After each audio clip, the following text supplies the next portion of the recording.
Um, have you ever been broke before and tried to sell your PlayStation 4?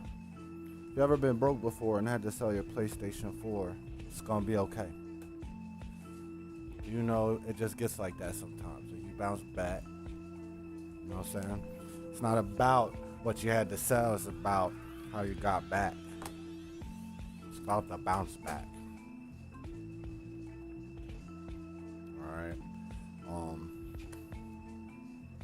And honestly, if you gotta sell your PS4, you probably know better than to go to the pawn shop. Throw that joint on Facebook Marketplace, throw that joint on Craigslist or whatever. Tell your homies you getting rid of it, cause they'll give you more than the pawn shop. I promise you that.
Okay.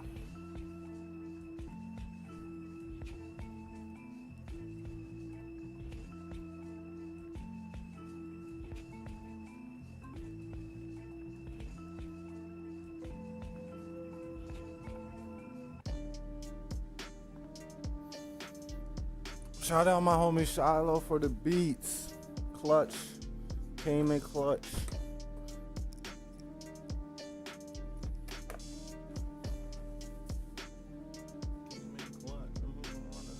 Can't get touched. He talking big shit, but he can't get bucked. Hit him with a bow, now he can't get up. Smoke a bunch of blunts, no, I can't get up. Can't see my feet, can't see my feet, cause I'm stuck. Get real tired and I get real loopy, then my bars get tough. Had to get tough, cause pops went around to show me love.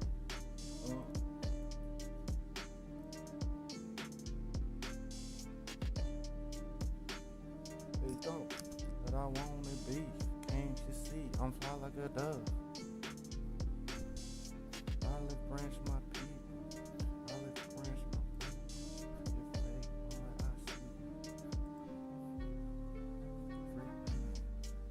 want I see. Free Gaza. Free Gaza. Everybody talking. Yada yada yada. They need to talk about free Gaza. They need to talk about free Gaza. They need to talk about free Gaza. Free Gaza. Alright, so that was my little break. Now, so it's gonna be in the store. Definitely gonna need to look at some type of reference for the pawn shop, cause they just be having all type of stuff on shelves. Guitars, everything, drum sets.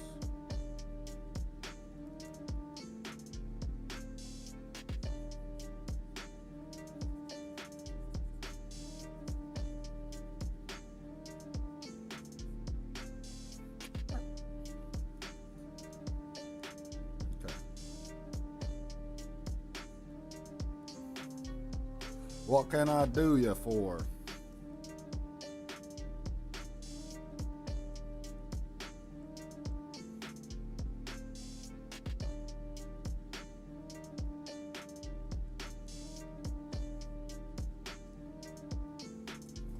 Is that too country?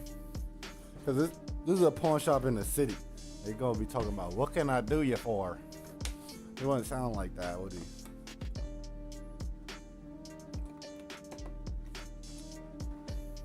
Wait till I get my webcam. It's gonna be up.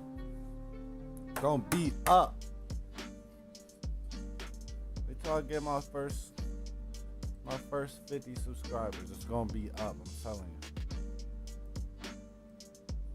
you. I'm telling you absolutely nobody, cause there ain't nobody in it. But like I said before, I'm looking for the people watching this in the future.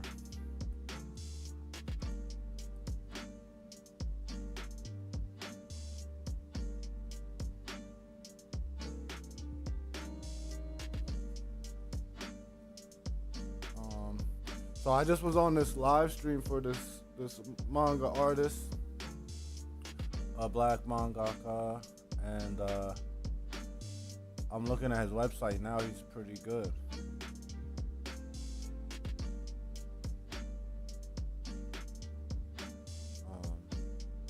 He's got some stories up. It looks like he's got his site and he publishes maybe someone else's story too.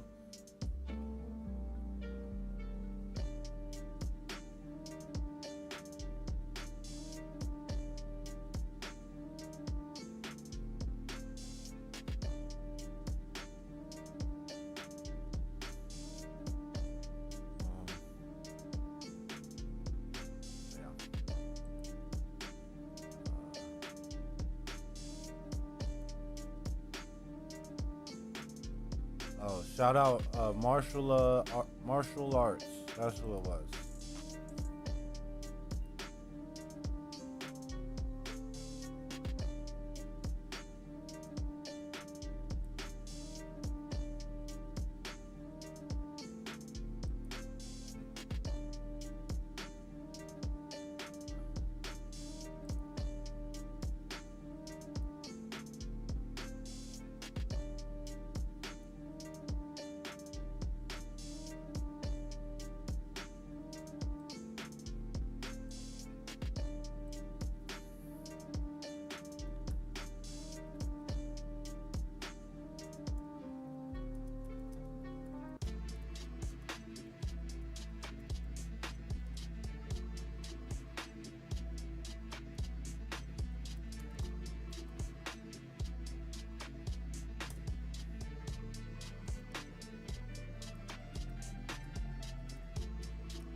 All right. So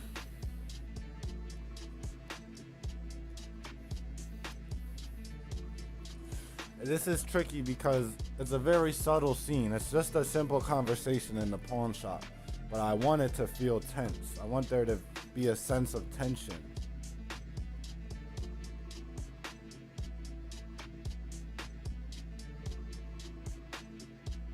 Trying to think of either like plot devices or how I can add tension through the timing and the composition.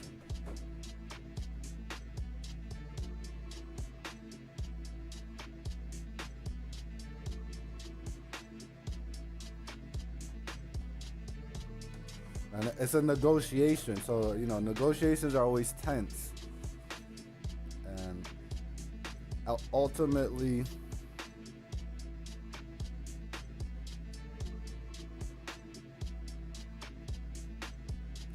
that's not I think they're gonna come to a deal. They're gonna come to a deal.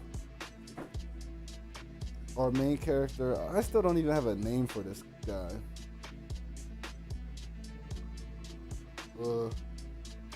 Let's call it Quadir.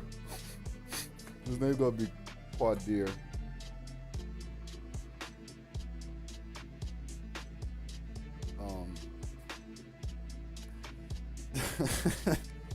I don't know. That's his name for now. Quadir. It's tentative.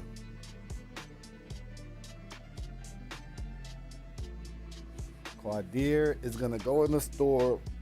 He's gonna have to sell his PlayStation for less than he needs because he needs some money for his grandma's medication. And I was deciding if I'm gonna use context to show he needs the grandma's medication before he goes into the pawn shop or after he goes in. And I think I'm gonna do it at the end so that you don't really understand the stakes until the end. Or maybe it'll be beneficial to let the readers know what the stakes are.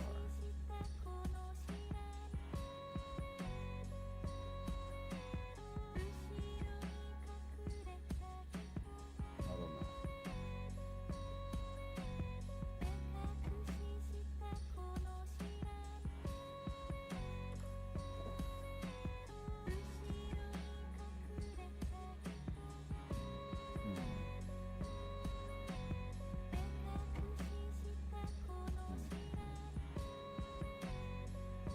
Okay.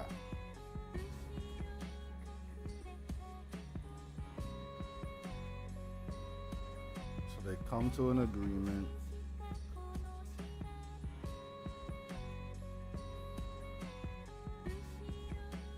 It's the boy's hand. And the guy's hand is going to be so much bigger. His hand's going to be like that.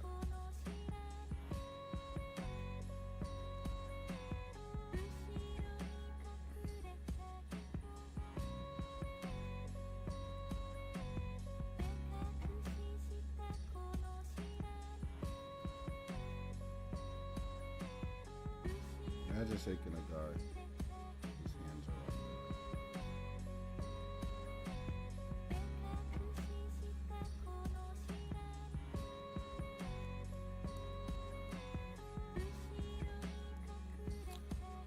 that. Okay.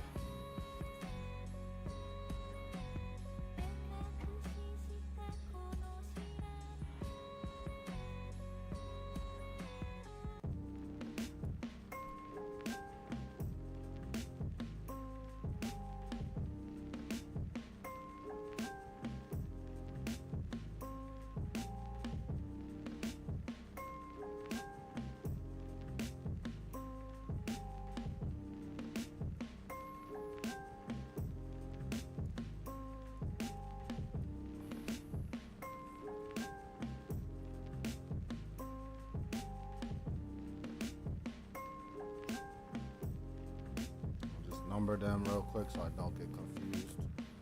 And it helps to just do square thumbnails because one, the square is a simpler format, like compositionally.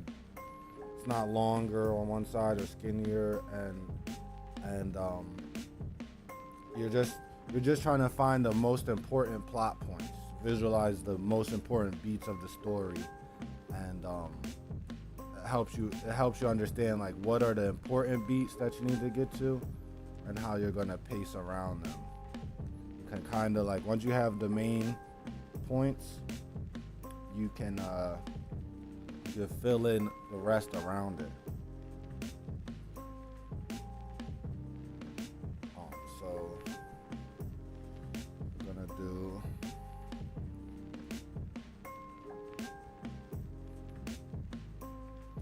Gonna see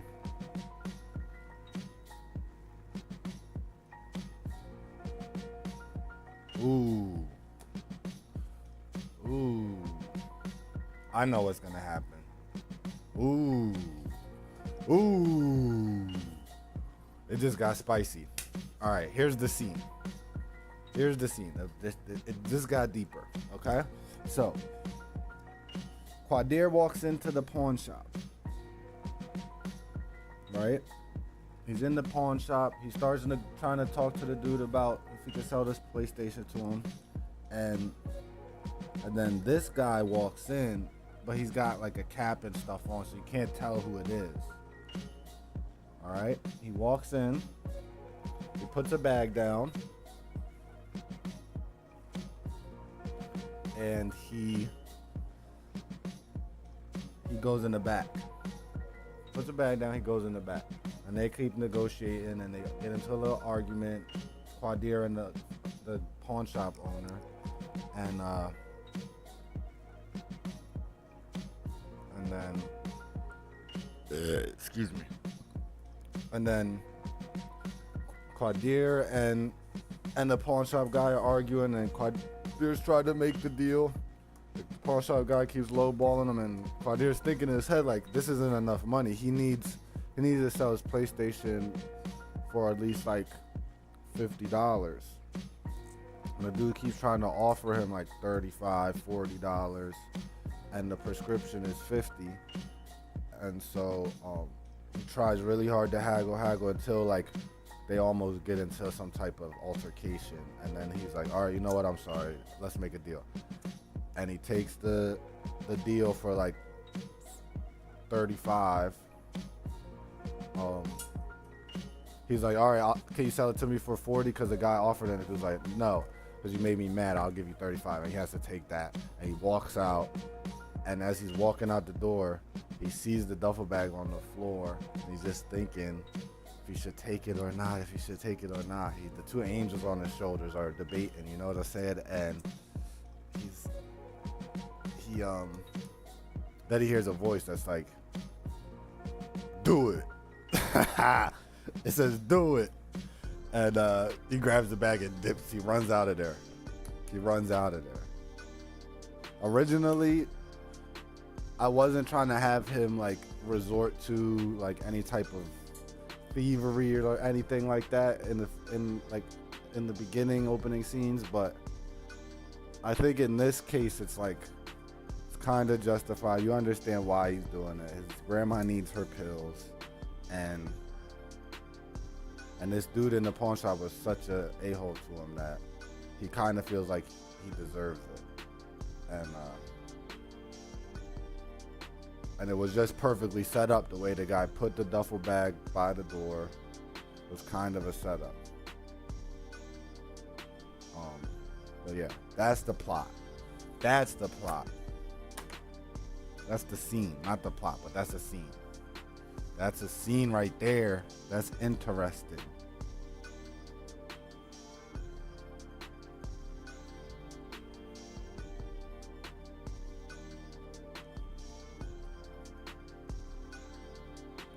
So technically, these are the thumbnails.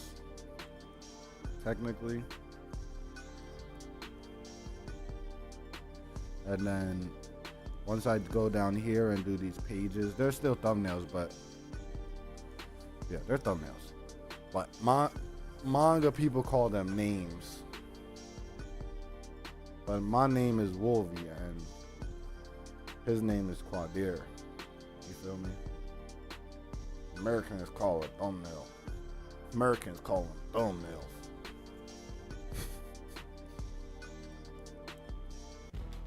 No, but I'm kind of serious about that. Like, I don't call my work. I don't call it manga. I don't call it graphic novels. I just call it comics. It's just comics. There's so many sectors of comics, as if the comic medium is like a thriving medium, or if it's like some big industry or something. There's not that. Like, why we all got breaking it up into all these different. People are confused. People that aren't like into it, they don't know. They're so confused. There's comics, there's cartoons, there's graphic novels, there's manga, band dessin. There's all type of stuff. And then there's the superhero comics. There's the indie comics. You know, there's all type of stuff going on. So I think you need to be careful with what you call your stuff, because a lot of creators are making manga, but they're not from Japan. They're not in Japan. They don't know Japanese. And manga just means comics in Japanese. But it kind of specifically means comics from Japan, by Japanese people, for Japanese people. And not to say that anyone can't make comics, like, you know, or make manga. Make what you want to make, and do what you want to do. But sometimes I think, because I was calling my stuff manga for a long time, and I started to think that it was a disservice to myself because the manga industry is very developed, very advanced. It's been going strong for a long time. It's a smoothly operating system that operates out of Japan, like inside of Japan. And they're very good at making manga. They've really perfected their craft. And, by calling what I'm doing manga it's kind of putting my stuff up for comparisons to what they are doing, and it's putting my stuff in the same vein, which isn't overtly a problem. But if you think like, then I started trying to think about what are the advantages of being in that manga vein, and one thing I noticed from putting up my webtoon is that just like superhero comics or just like Western comics have a preconception of superheroes in tights, people have a preconception of manga, especially people who don't read manga. Yeah, but once I started realizing how much of a preconception people have about manga and anime that read and watch manga and anime, that's when I started not wanting to label my stuff manga and anime, because a lot of people that read manga only read specific types of manga, and manga is a huge genre where there's manga about office, like there's manga about all types of stuff, and people generally, like, some people will only read like dark fantasy seinen or dark seinen fantasy or sci-fi, or some people will only read shonen, and some people only read etchy stuff. I don't know. People just, it's just how we are as human nature. People, find a certain category of something that they like, and that's great. And it's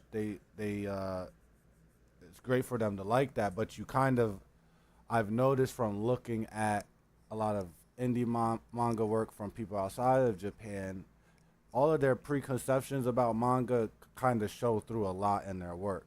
And then you can tell that they're trying to make something based off of a preconception of what manga is, instead of trying to make a story that expresses themselves. They're trying to like do all the cool stuff that they like about manga, and not any of the cool stuff that they like about themselves and their culture.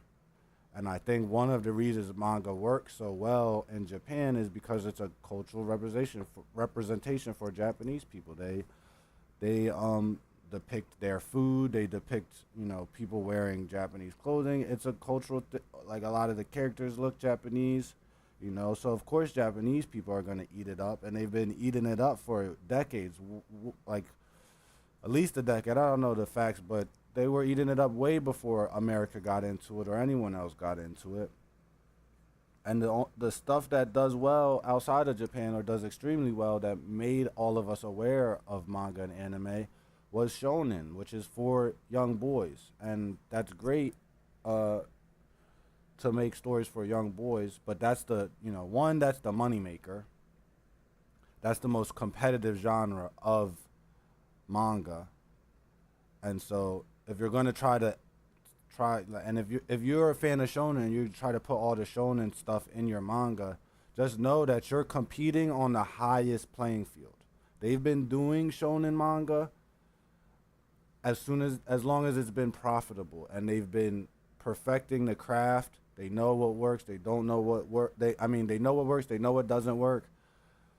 People are so good at doing manga, and manga artists, they do it for a long time. Some of the best running manga out right now have been well, no, we're in the new wave of manga right now, but like when I was growing up, and when a lot of us were growing up, some of the most popular manga had been out for almost a decade. Naruto, One Piece, Dragon Ball Z. A lot of this stuff came out when we were born, or right before we were born, or after we were born, and it ran a large chunk of our lives. And you just got to understand that you're competing with that. You're competing with that. Unless you're only doing it for fun and you only want to just you know, you like to make comics, you just want to put it out there and people to see your stuff. That's great. And but if you're hoping for some type of quote unquote career, or hoping that you can be published and, you know, go places, find an audience, you have to understand what your competition is. It's just business. Like, if you're a manga and you're a shonen manga, now you're competing with shonen manga, which is a stable, it's probably the most stable entertainment industry. Now I can say that. Maybe I couldn't have said that a couple years ago, but manga is a very stable industry. I can't imagine the manga industry really going anywhere. Anime is a different story, but manga is not going anywhere. Maybe manga being published in America might go somewhere, but manga, Japanese manga, is not going nowhere. Just because it's their culture. It represents their culture, and it's a part of their culture. Manga is not a part of our culture. If you're American, it's a part of pop culture. Anime is, manga less so, but it's not really a part of American culture. It's not. American culture is so vague now. It doesn't know. It's hard to say what isn't American culture, but you know, it's what I mean by culture. I don't mean pop culture. I mean culture as in like our collective conscious, our daily lives, and our average outlook on ourselves and our society, and the types of art and entertainment we're consuming. If anime was part of our culture, we would have a more homegrown, successful anime. They would do better. But it's not, you know, and you can't fake it till you make it, unless you got it like that. I ain't gonna say you can't fake it till you make it. If you got it like that, you got it like that. But you just gotta understand the comic industry is kind of at a, I don't know. I don't want to talk too much doom and gloom about the comic industry and this and that.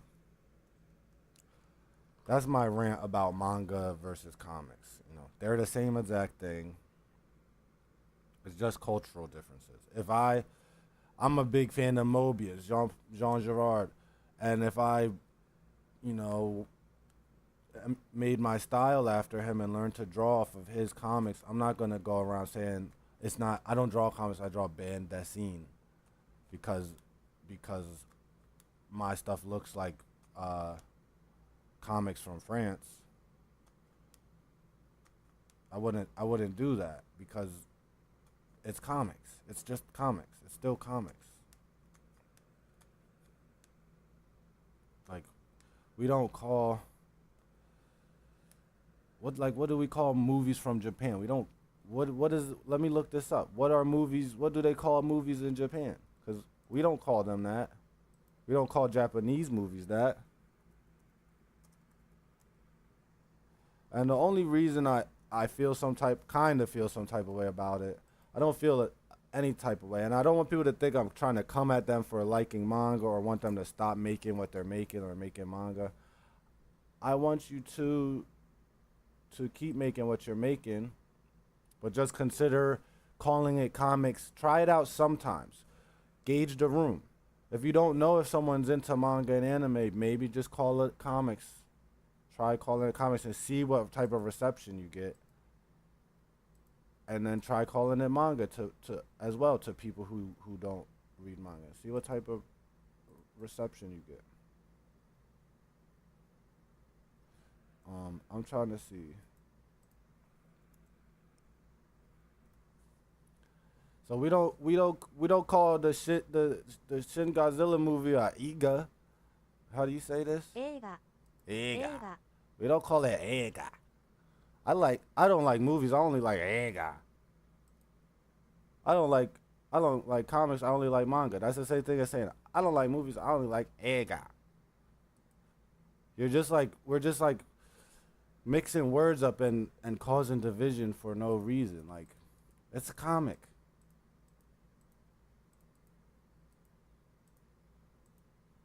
I bet you, if you were talking to any manga artist in Japan and you're like, oh, you make comics, huh? They're going to be like, yeah, I make comics. The only reason the manga term got so big is because people fan out. People fan out and they just become super fans of stuff and just want to copy it.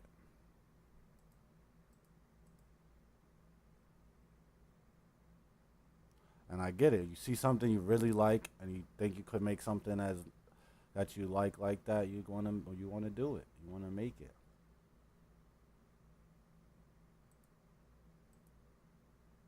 All right. That's the end of my rant. The rant is over.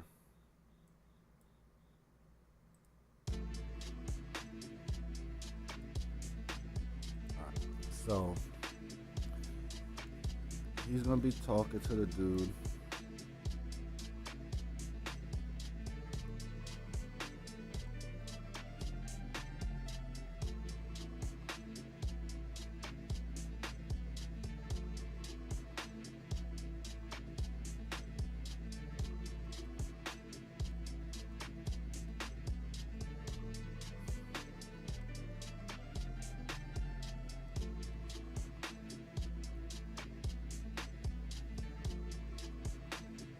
The thumbnails, they don't gotta be all crazy, you know? You don't gotta do too much. As long as you know what's going on, is all that matters. As long as you could tell. If you want to make them fancy and, you know, it would help you the more detail you do, you know? Any extra drawing you do now will be less drawing you do later. But it doesn't always work that way when you're trying to, because you might have to change shots or change composition.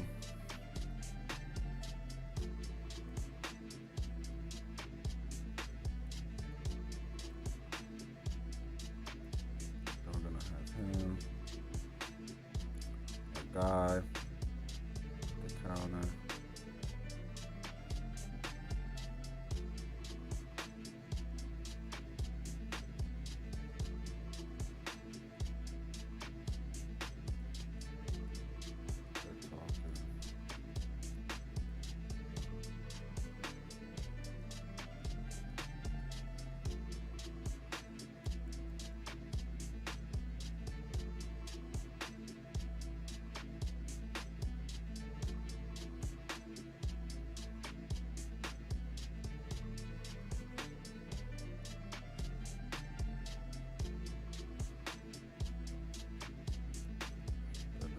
The other guy walks by.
I'm back. Alright,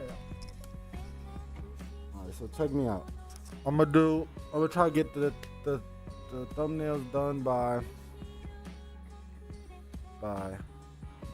10 o'clock. We can pencil all the pages and stuff before 12. We won't have to drink a Red Bull and stay up all night.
The other thing I was just, the other point I was making with the calling your stuff manga is like,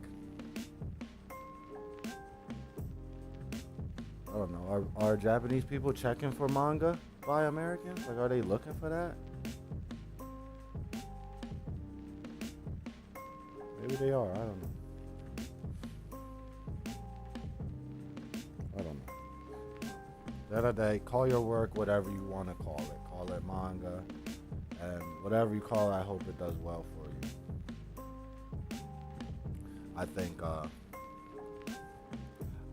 I honestly think it's fitting to call some pieces manga.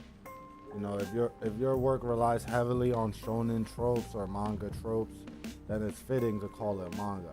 But I just think that for some people, calling their work manga creates a kind of a binding for them, or a framework where they're trying to, they can only see their comic as looking a specific way that is like manga. With comics, the sky is the limit. Characters don't have to look like manga characters. Some of them can, some of them can't. You know, they don't have to. You could still call it a manga even if it looks nothing like a manga. Or you could call it, whatever you want.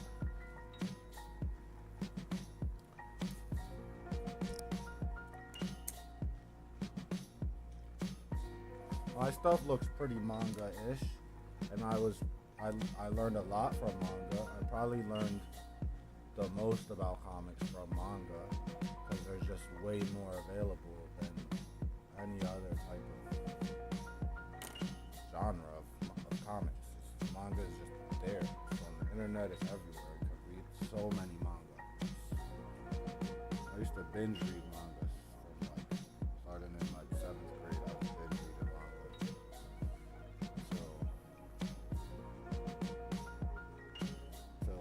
Through high school. I have a couple series I keep up with, but not that many. I try to keep up with Kingdom. I try to keep up with, that's about it actually. I was keeping up with Billy Bat by Naoki Urasawa.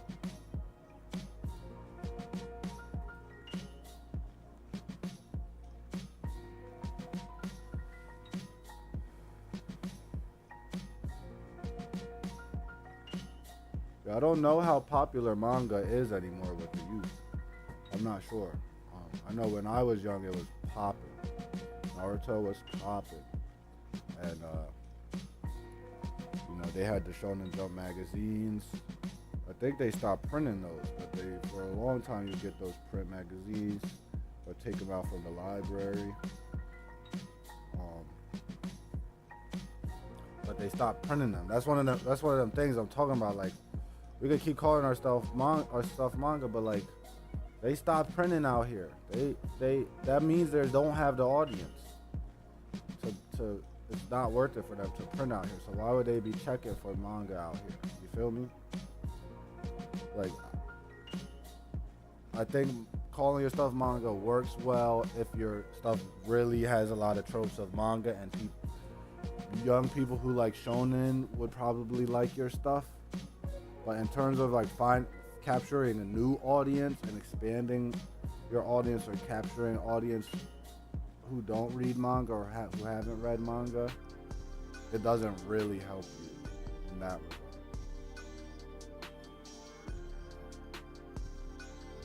But again, let me know your opinions in the comments if anyone ever hears this, if anyone ever watches this video this long till this far. I gotta keep drawing though, because y'all ain't come in here to see me talk.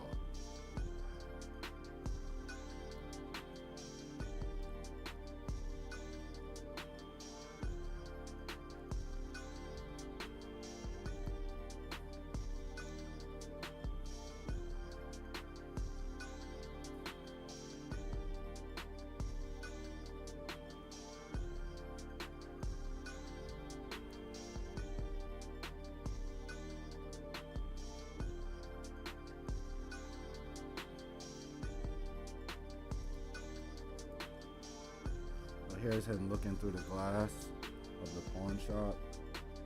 We need our full street view.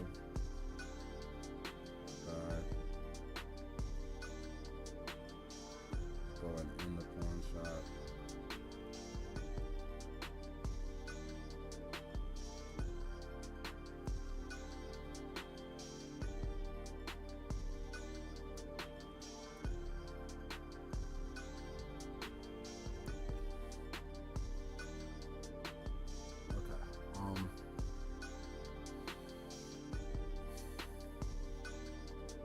I'm gonna need to find reference for this stuff.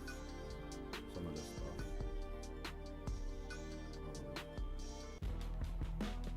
2 pages down. I don't know if I could show this in 4 pages, this whole scene. I might have to put it in 6 pages.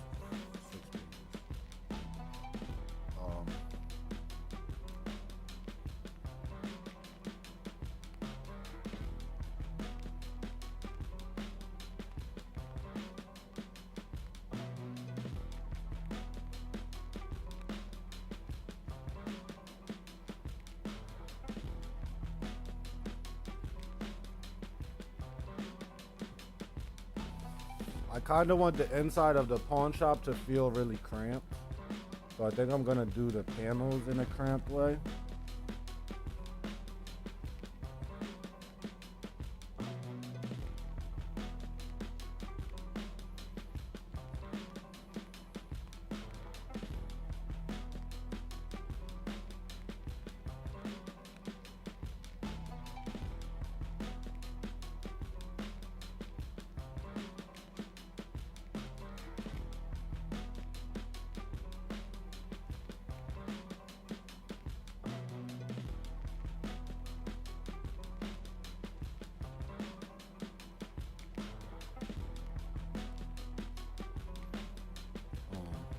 Goes. This is the guy sitting behind his desk. See how loose your thumbnails can be? This is this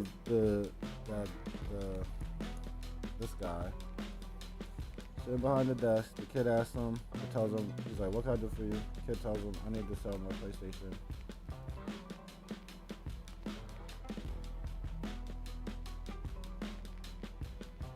He just goes, he doesn't answer.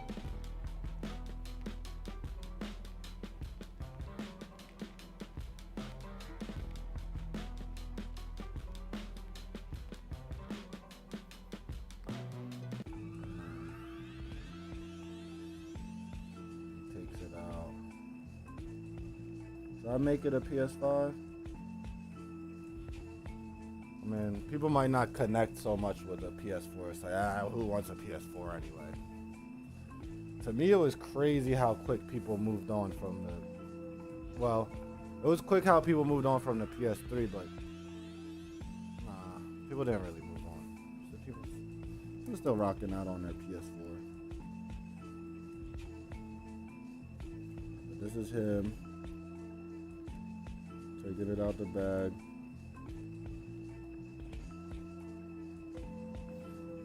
Maybe he'll say something. It's got a lot of memory.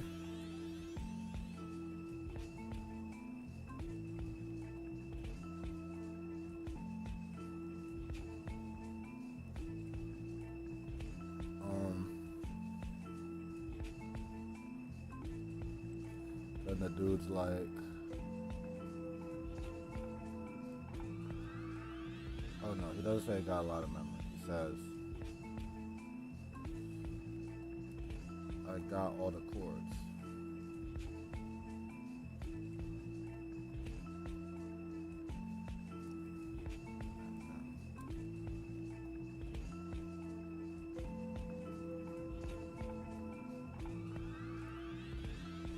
The dude's gonna be like,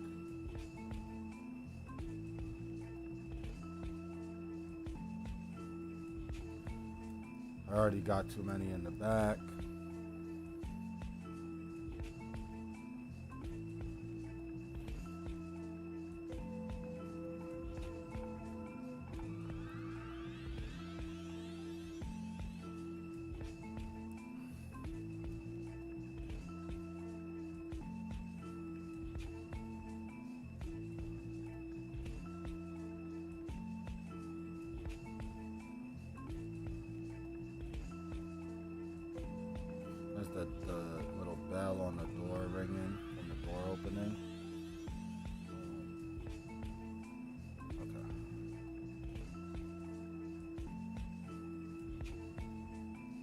So we're not gonna be able to do the full scene where he takes the bag and he runs out.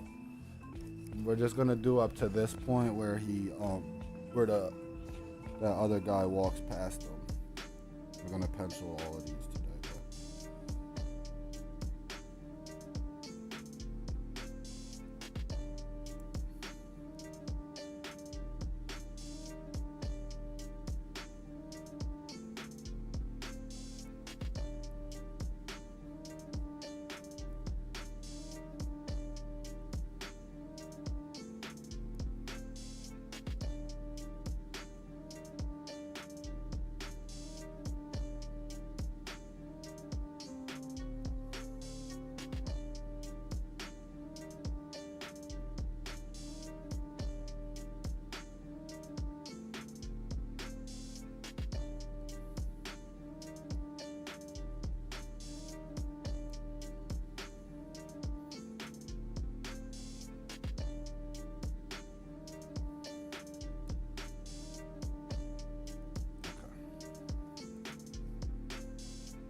Down,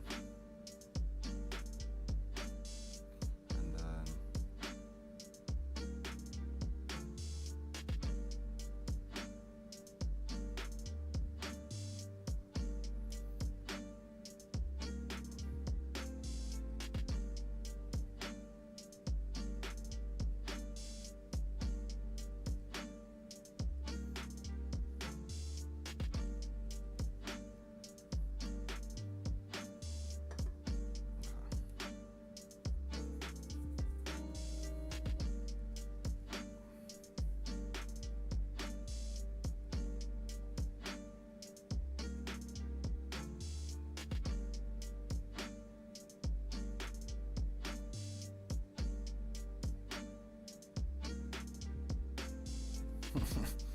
this is when he first makes his offer. It's like,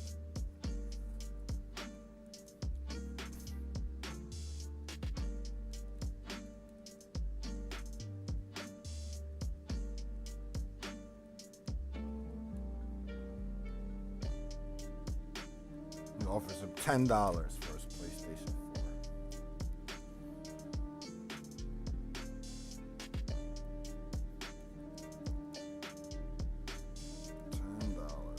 I might have to crack this Red Bull. But we're ready to start our pages. It's that time.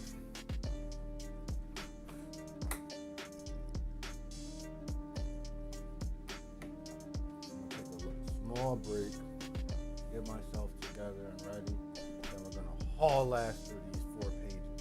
We're gonna bust them down, break these pages down to the bone, build them back up.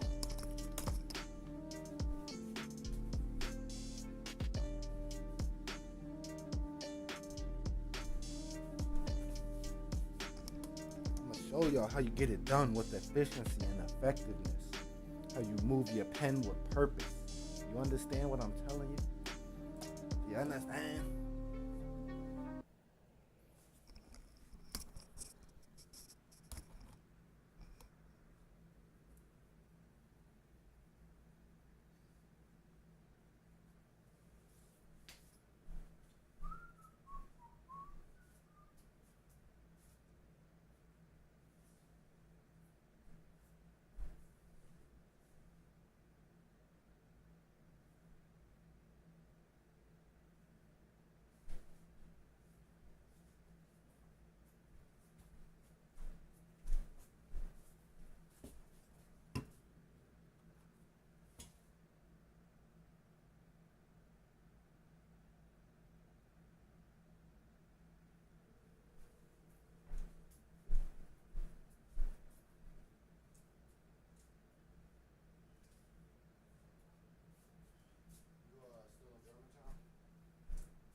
You didn't come around here yet? I was just seeing if you're still around. I needed some type of water. I forgot to get water.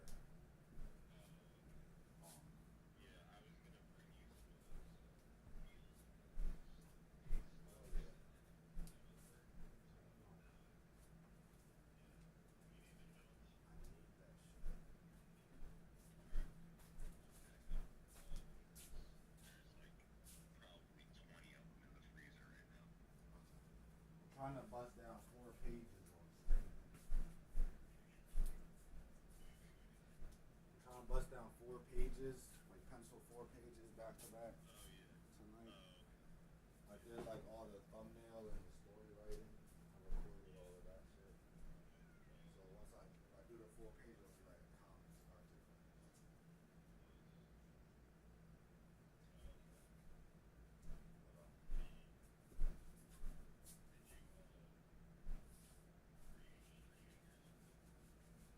Yeah.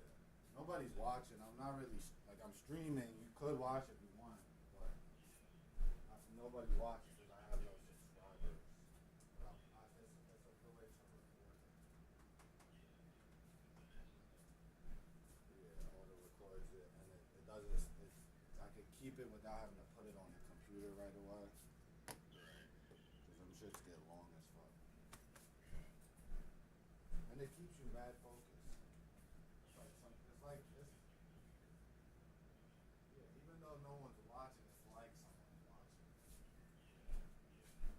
It's like when the host come to the spot while you're speeding or something. But I'll see what it is. Alright, bro. So I'll try not to say what's up.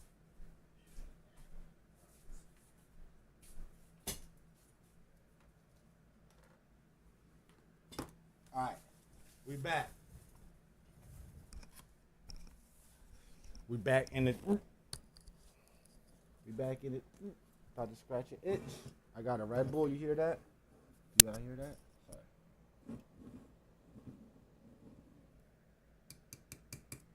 That's my big Red Bull. 16 fluid ounces. If I take this, I ain't going down. These pages is what's going down. The pages is going down. Listen, you gotta hype yourself up before you start your pages. You gotta get in your bag. You gotta get right, get your mind right. You gotta have energy. Especially if you're doing an action scene, you really gotta get turned up. I do like 30 jumping jacks, some push-ups, get me right for the action scenes. But this ain't an action scene, so it's, you know, just positive self-talk. Give yourself some affirmations before you pick that pencil up. You know, because it's pressure. The pressure could build up if you don't.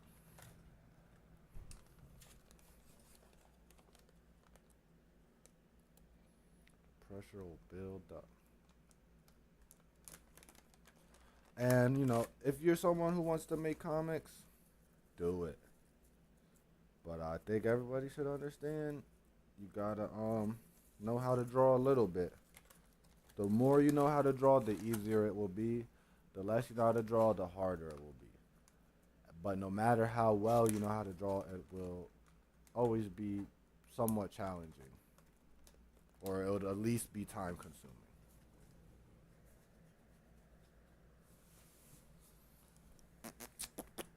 Alright, I'm just getting all my stuff ready before I lock into the pencils.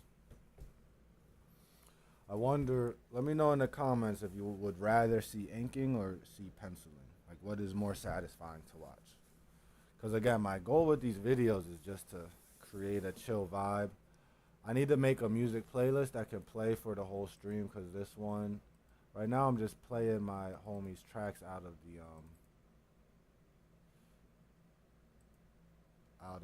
like files.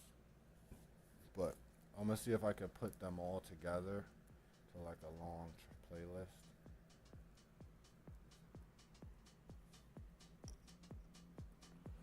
This is his house track.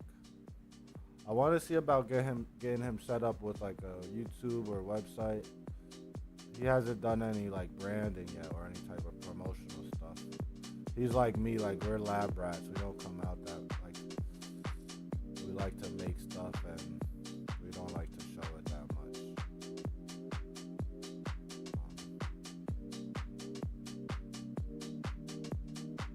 But you gotta try to get your stuff out there. But this is his house track.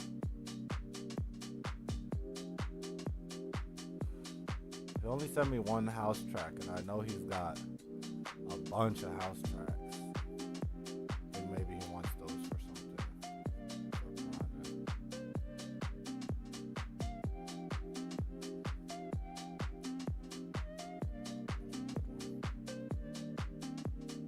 I wonder if I could just loop this.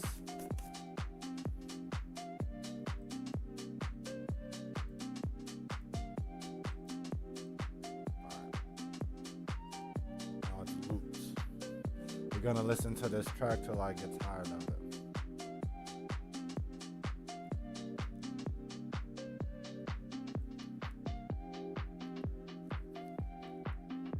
So I don't know what I'm doing here. I don't know how social media works.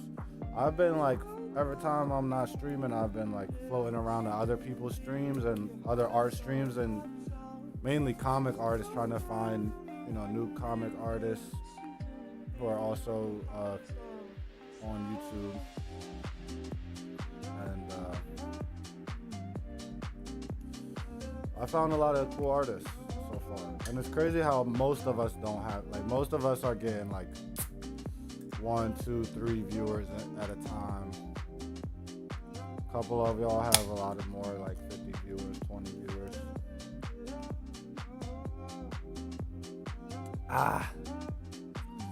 Good old Red Bull hitting the system. Getting amped.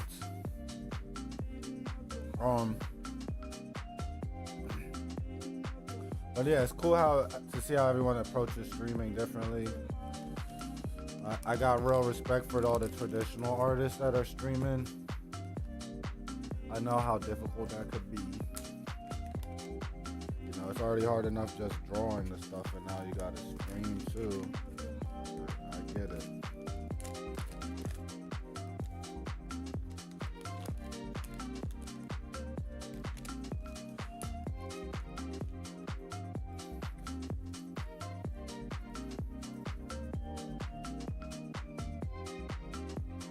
I'm probably not gonna leave this stream up on my page after.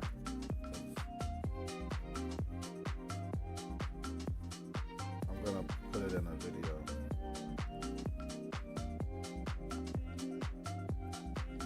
because this is high value stuff right here. I ain't gonna lie. Y'all are getting to see something I honestly shouldn't be letting y'all see. Because this is like, this is one of those stories that I've had in the back of my head that I know it could be really good, or that I think is really good, and but it just took me too long to get it out, so I decided to stream it and get it out all at once. But this is a dangerous thing to do when you're trying to sell a story, because I could spoil it. I don't get to surprise you guys with some of these characters now. You know, I'm kind of showing my hand before I get to play it. But I can afford to do this. I got other comics, you know. I got other comics prepared to drop. And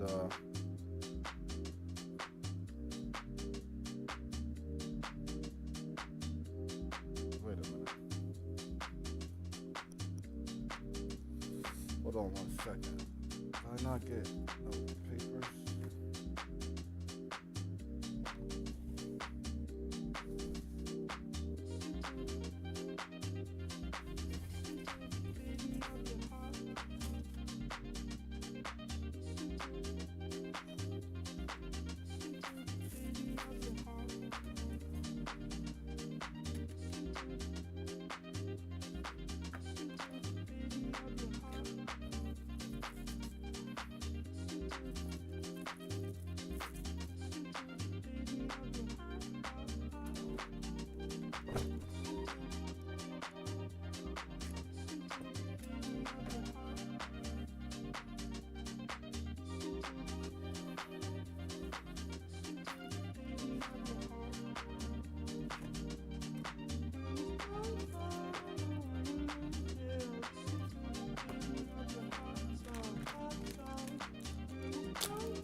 This is a banger.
I'm just happy I get to draw and involve other people.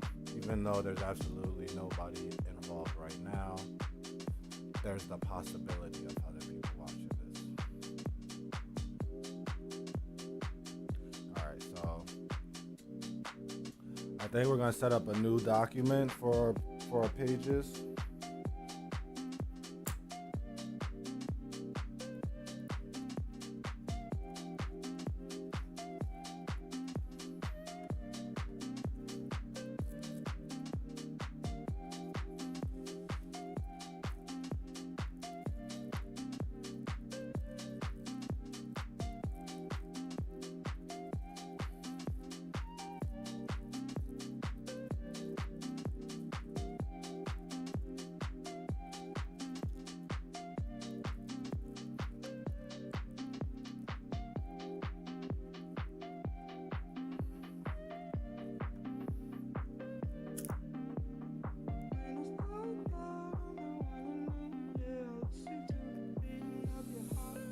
Okay. It's been a while since I've worked on a comic page. It's been like almost a month. I don't even remember where my templates are and stuff.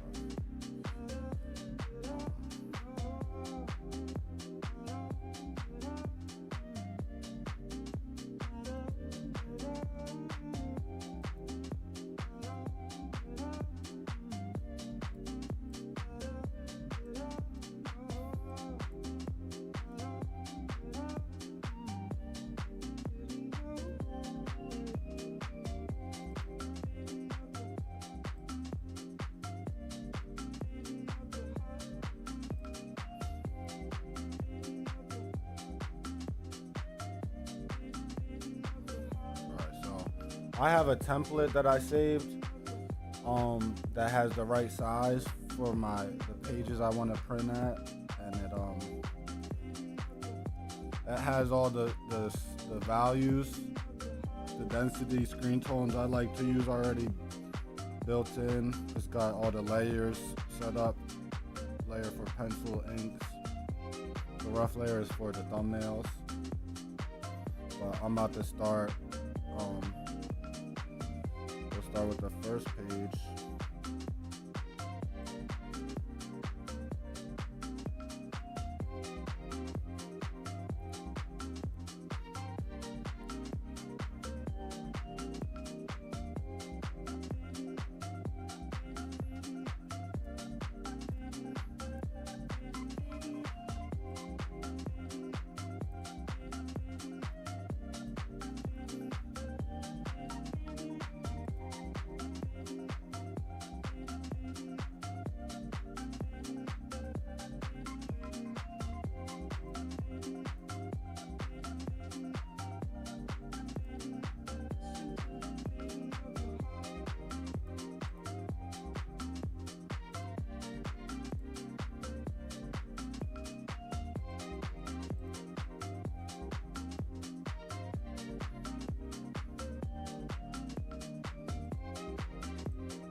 Enlarge my thumbnails.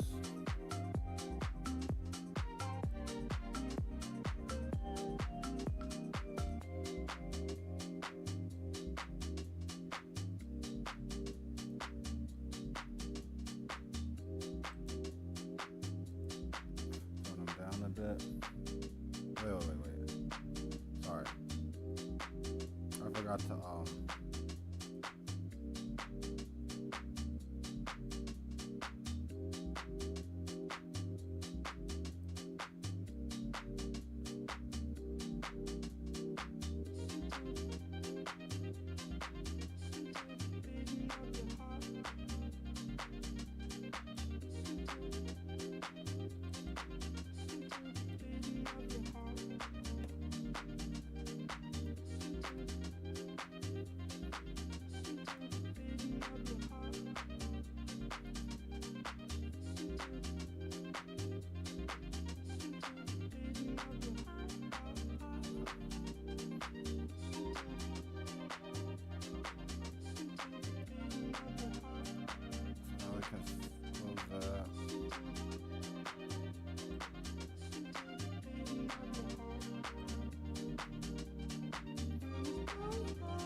Then we start drawing.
This is where it will help to have my character reference open.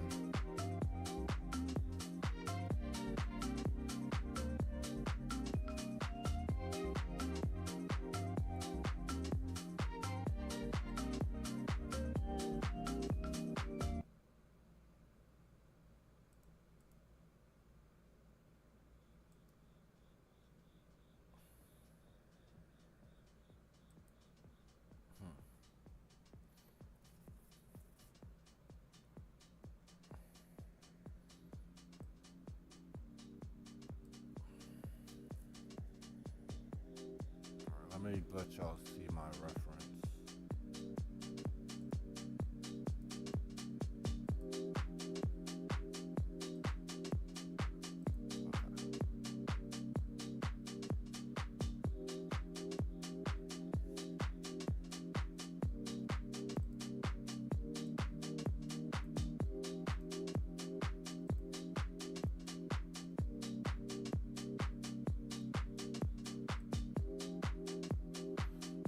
I'm looking, I switched the canvas around so I can see his profile.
hair,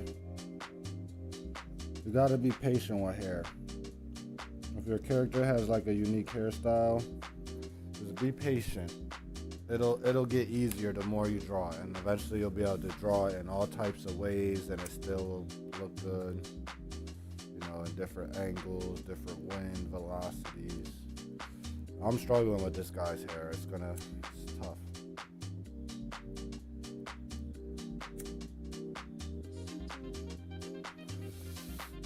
I was trying to think if I should make all the ends pointed down to like give him like a sadder appearance.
His nose is kind of big. I want it to be more like that.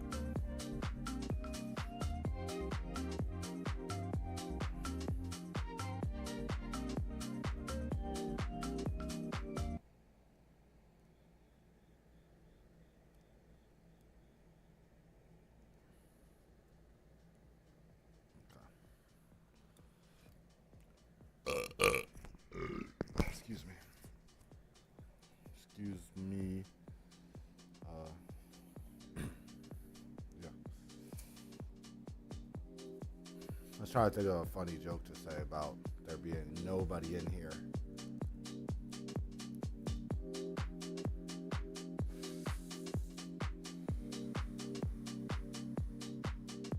Alright, but yeah.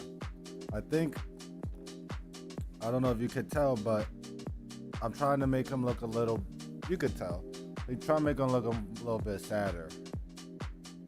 He's got a blank expression in this one, And his expression is blank in this one too, but I want it to be a little bit of a more solemnly blank one. Like his lips are just a little bit more downturned. He's just a little more melancholy than before. This character is a pretty stoic character. He doesn't show a lot of emotion. He's a young man who's seen a lot of things, and things don't really surprise him very much.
His build is kind of crazy right now.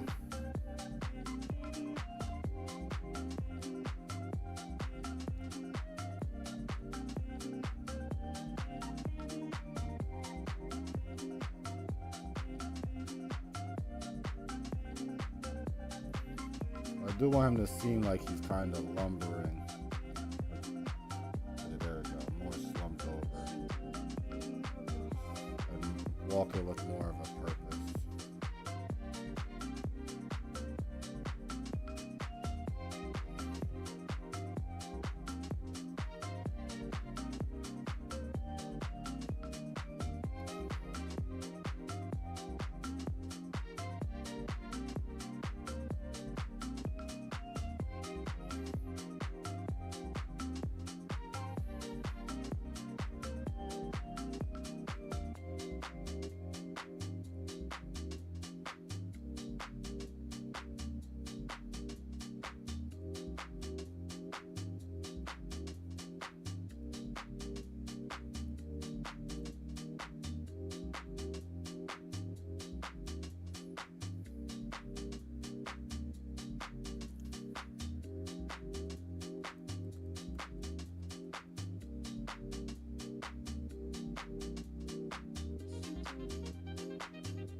So I'm drawing really loose, obviously you could tell. I'm laying down a lot of lines. This is common practice. You know, I'll do another layer where I pick my lines. Either sometimes I do another pencil layer, but I sometimes just go right into inks and pick my lines in. You know, this part is kind of more about getting the composition right and the movement.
background now.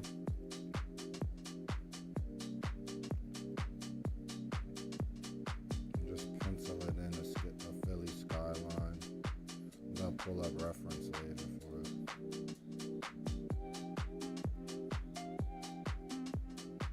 Some of the taller buildings I kind of know, and then like because I've drawn the Philly skyline a couple times.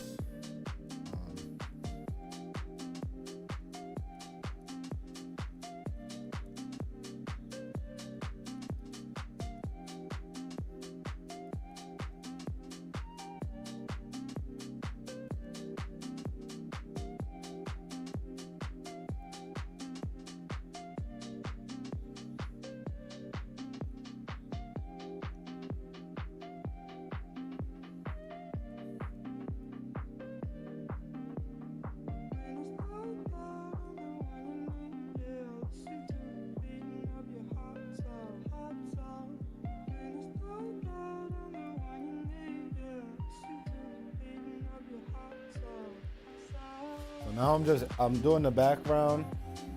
I'm just adding little details, trying to just, this is the first page in this 4-page series, so I want, even though it's not a splash page, I'm kind of treating this panel like a splash page. Like I wanted to have enough stuff going on in the background.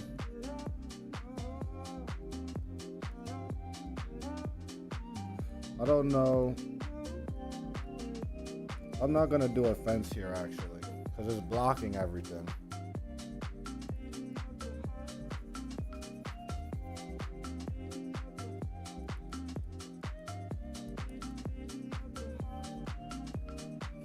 There's gonna be a fence, but a different type of fence.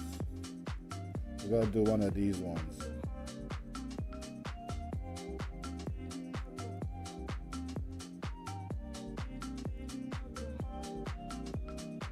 They're like the farm style fences, but they have the concrete middle beams. We got those in the we got all the abandoned lots.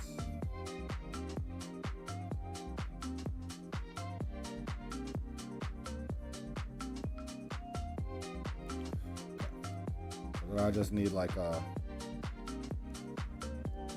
So when you're doing backgrounds, it helps to split it. You want to think of, depending on the background. If your character's inside in a room, it's usually just like one level of background. There's like the wall, the couple walls behind them, and whatever is in front of the walls.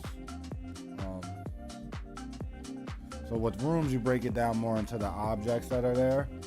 But with a full background, when it's like a scene, you're gonna want like the far away land background, which sometimes is just the sky.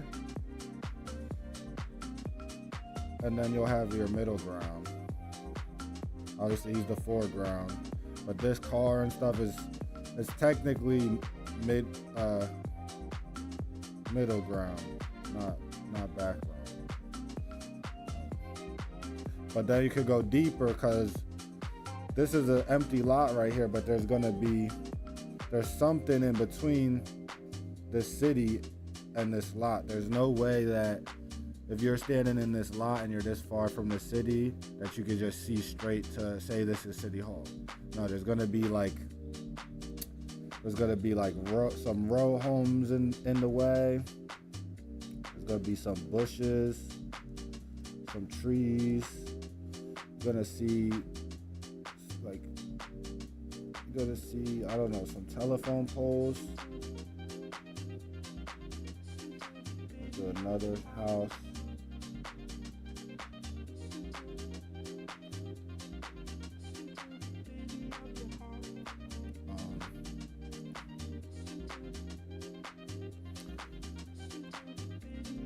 And we're just gonna add like some smoke. No.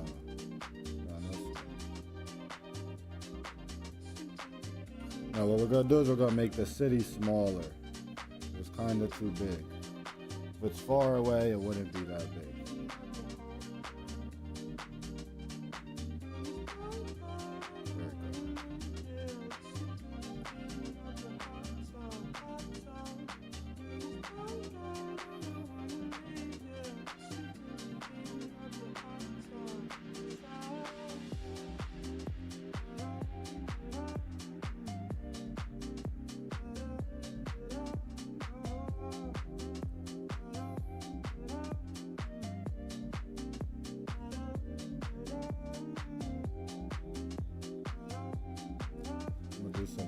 Oops.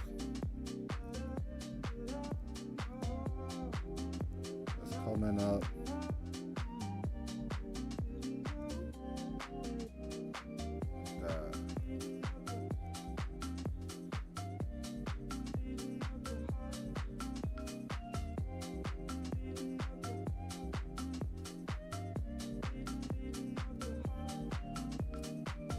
That way I could get away with not drawing some of the background.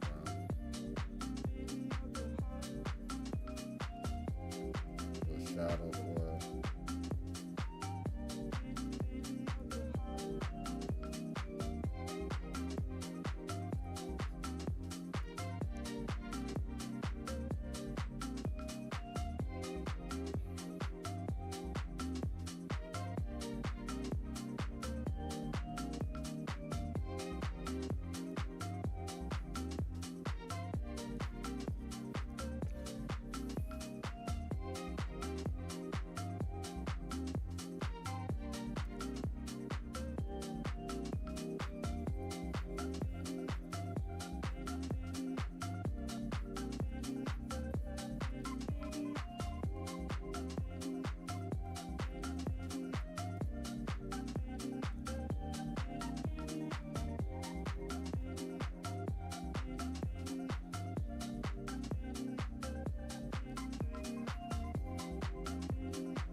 What if it was extremely strenuous for the sun to be the sun?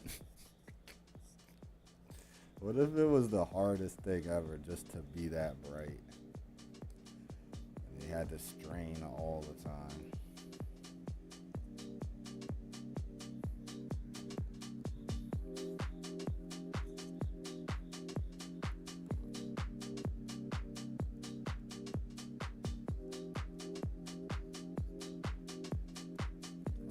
We're done with this one.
I don't know what's over here.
I don't know. This pen is moving well. I think maybe we could get to some inking today. I think we're done with this page.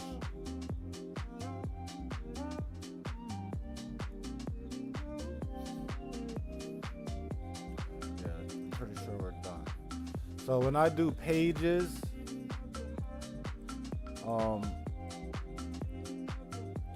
I like to have a navigator tab open, a window open that shows the whole page, because I'm zooming in a bunch, but I don't want to lose, the idea of the whole page. So I try to keep a big navigator tab open. Like this one.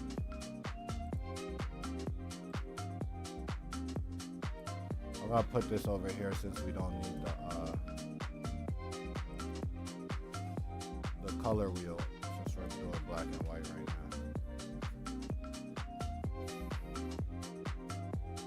But yeah, let me just color this hair in.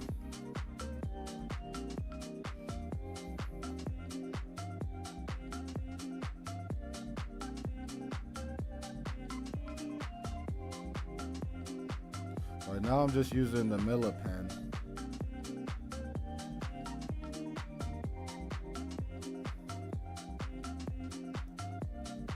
I like the Miller pen. Sometimes I like to stipple, so the Miller pen is good for that. It's good for backgrounds.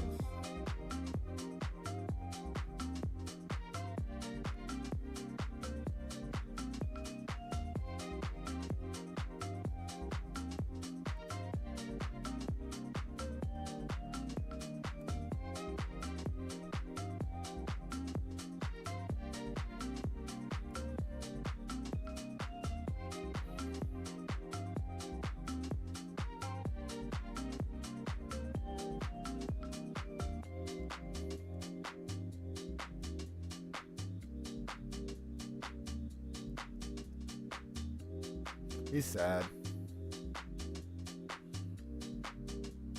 He's a sad guy. But I gotta go take a leak real quick.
Okay.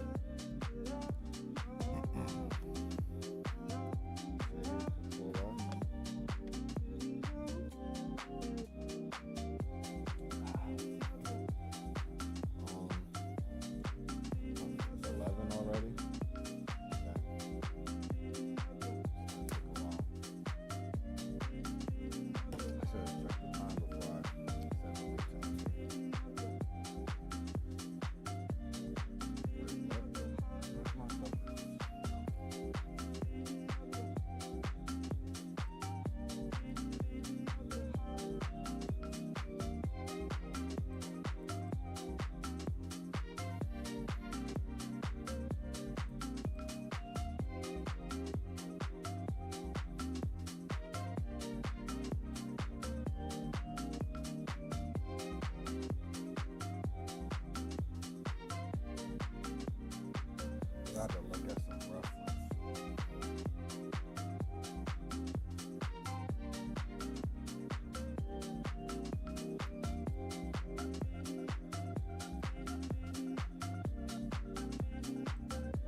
got nothing to hide from y'all though.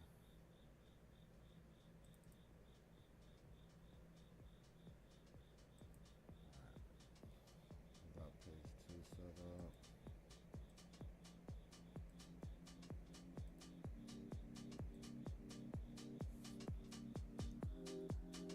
Yo.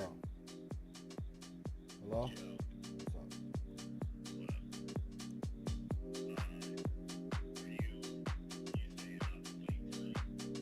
I might. Probably. Yeah, I'm drinking a Red Bull right now.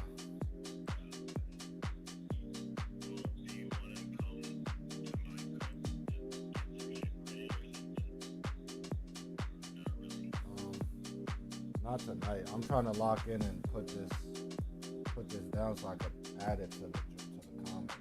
But, yeah.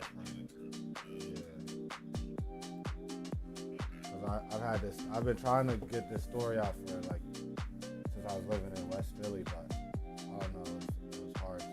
Every time I tried to work on it, it didn't work out. But I just finished the first page.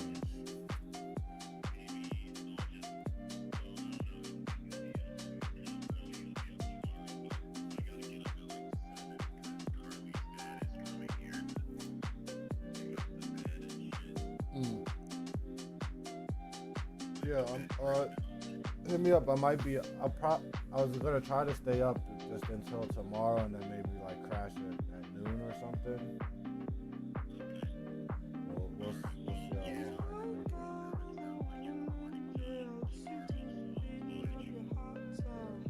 Yeah, or in the afternoon, like, or I'll crash at like when the sun comes up and sleep till like 12 or something.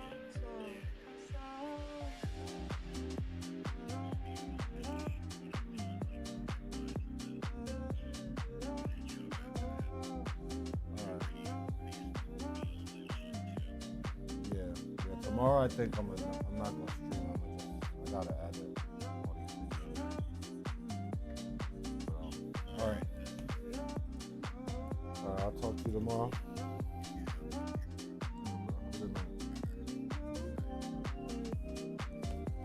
All right. Sorry, I got interrupted.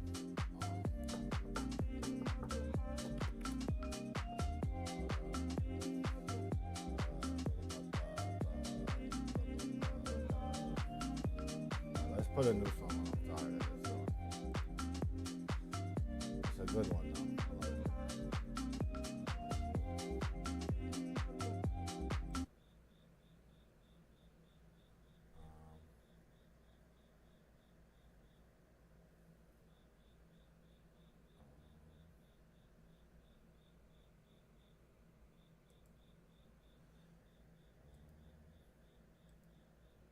Where's the music? Now we about to go in. We about to put the jungle on. Oh yeah, that's raps.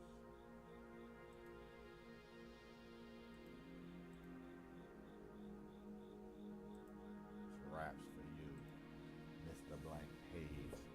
Name blank mole.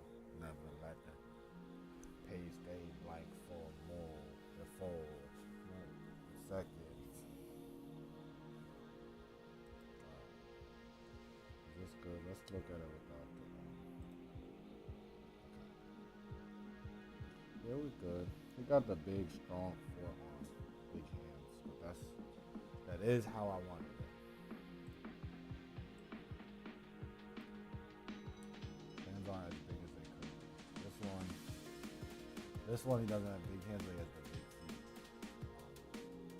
Can y'all see this in the screen?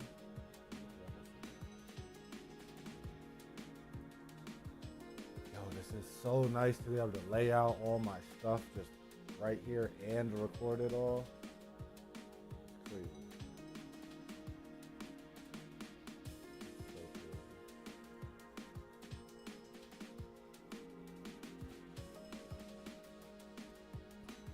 I feel like I'm so much faster now.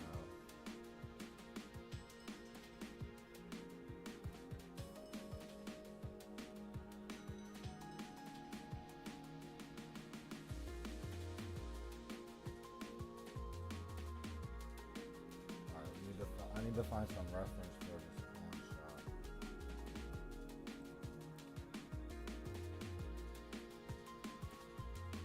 I try to make a lot of my. I wanted to make a lot of my settings like real places, but you gotta get out there and like take pictures of stuff. And I meant to do concept work of this place. Maybe we should take a pause and do some concept work of the pawn shop.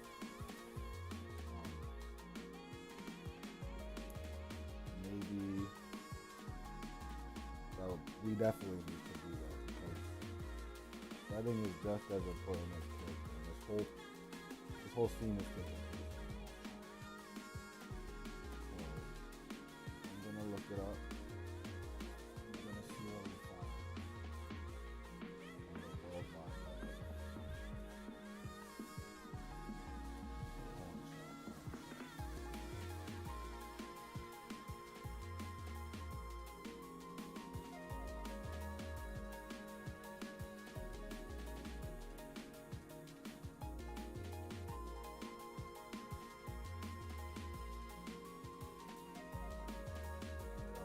Scary. That's so scary.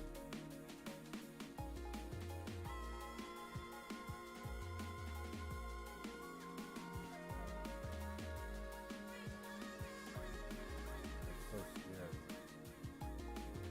We buy everything in bold.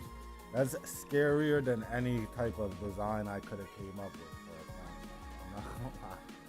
We buy everything. Just that is scary. If you take all the rest of this and it's just that, so scary. Yeah, that's not scary to other people, but that sounds like the devil wrote it. We buy everything. I immediately start thinking about souls. Oh, I forgot y'all can't see this. Hold on. I got you. But there's so much going on in OBS.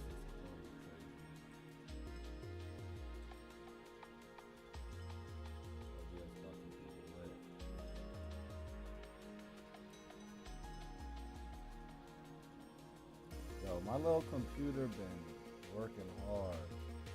No lag. I haven't had no lag on none of these screens. No problems. This little thing is good. I got this from a friend who got it from Amazon. It's like a tiny little cube. It's a teeny tiny cube. It's like looks like a Mac Mini, but it looks like a Temu Mac Mini, but it's a beast.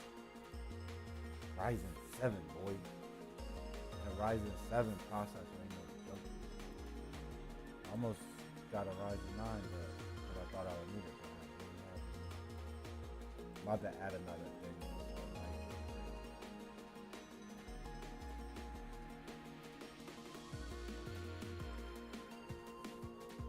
Referential material.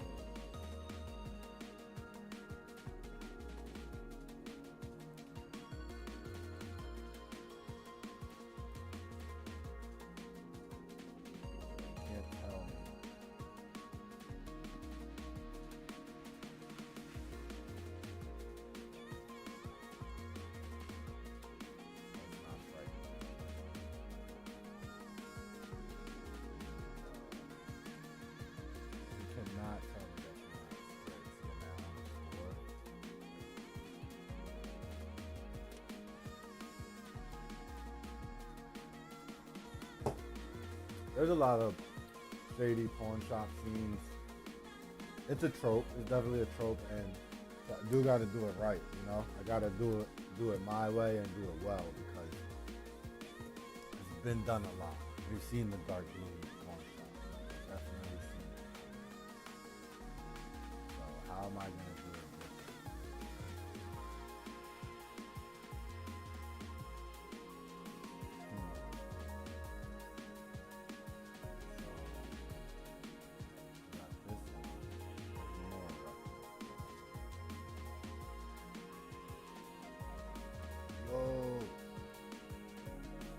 Kind of looks like the guy.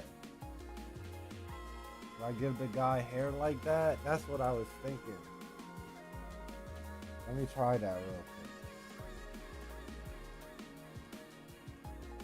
if I give him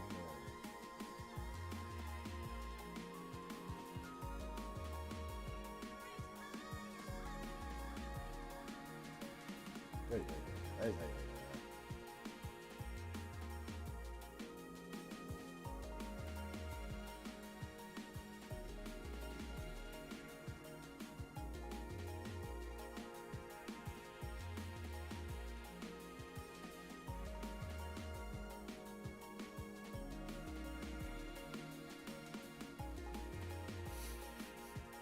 Sorry, I just saw a guy on the internet who looks kind of like the villain I designed. He's just a little bigger. See, like, how did I know a pawn shop guy would just look like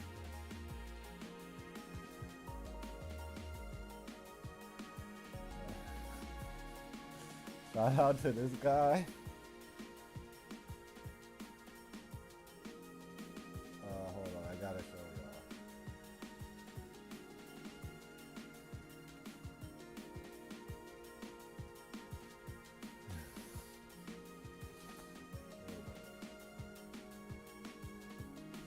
See this bit? Hold on. Do y'all see this bit?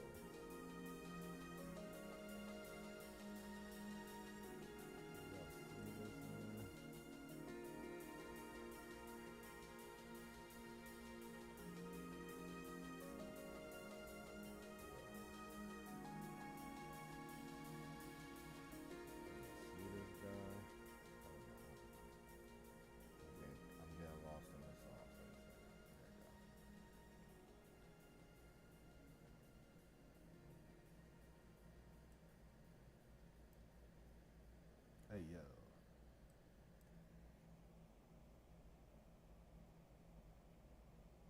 Yo, it's the same type build. Hold on. You don't got glasses.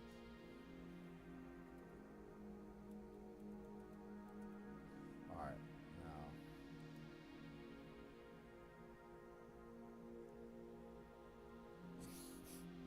You can't tell me. Yo, come on, son. Come on, son, with the... Come on, son. I said, what does a pawn shop owner look like? Was I wrong? I was kind of wrong. I bet if I keep looking down... This is what's in the first, like, 20 results of Google, by the way. I didn't just pull this out of my butt. This is like image number. This is image number 5 on Google search when you look up pawn shop. Oh yeah. Oh, maybe that's where I got it from. This guy from Rick Harrison from Pawn Stars, I think he's from. Maybe I was designing him after him subconsciously. Maybe I should lean into that and make it look more like him.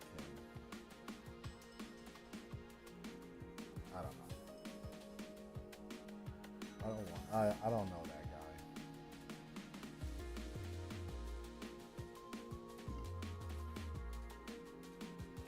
They just got all the stuff in here. The pawn shop is just lost dreams, broken hearts, cheaters engagement rings, freaking all types of stuff. There's just all types of stuff.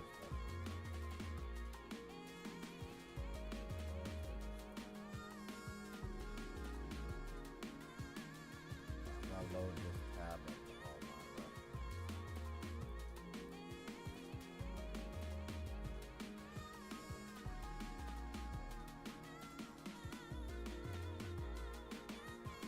Like, I don't know. I'm not trying to get political or nothing. Look at the title.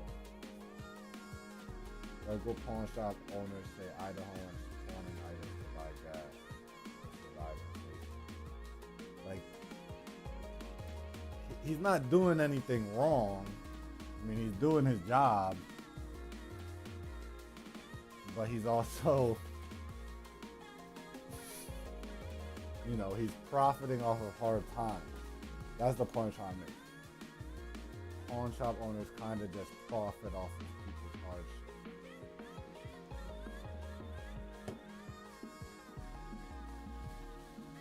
And they offer you a bad deal.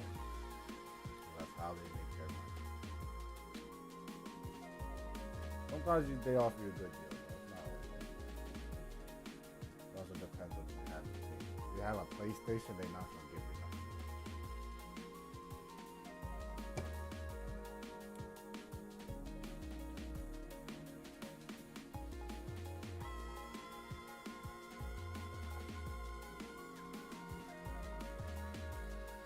Where's my reference?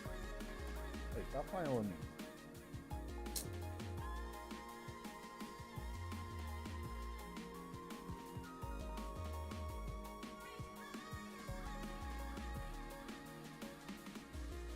Stop playing with me.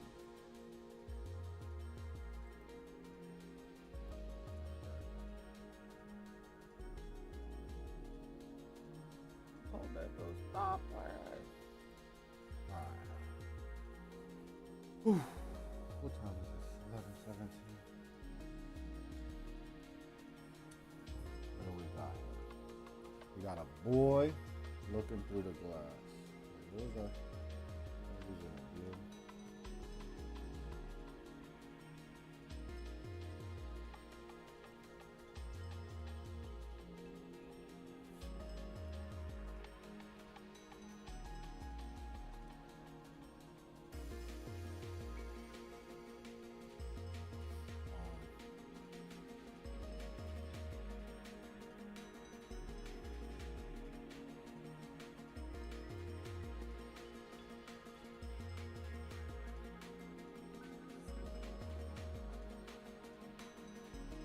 Yo, stop playing with me.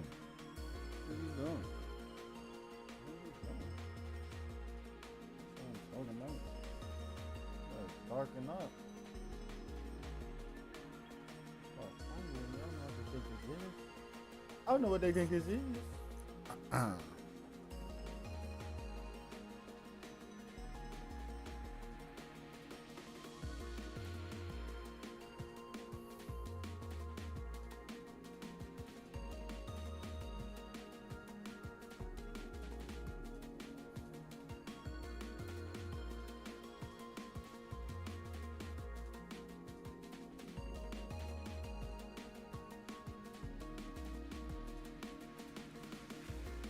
You got them swole ones.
If I can do this, I might be autistic.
All right.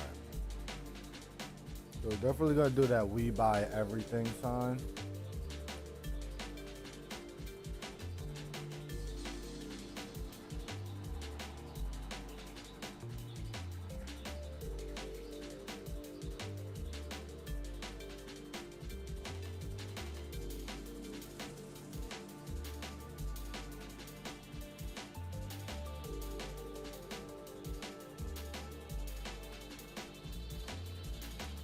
Excuse me. And we're definitely gonna do the this cash for gold sign. We're gonna put that on here.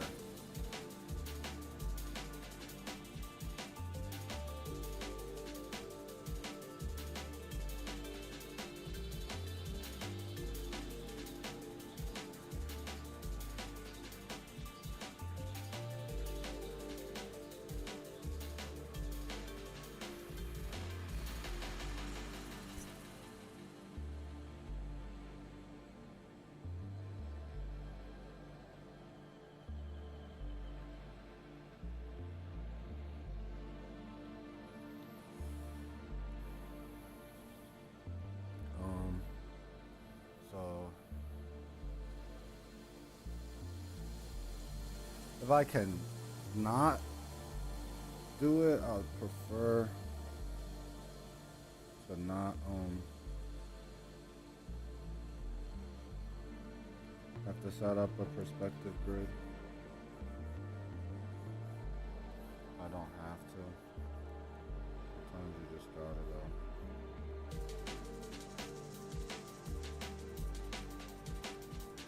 I'm thinking about drawing a picture of his granny in the sky. And he's talking about like, it's not your time to go yet, granny, don't worry. I got you or something.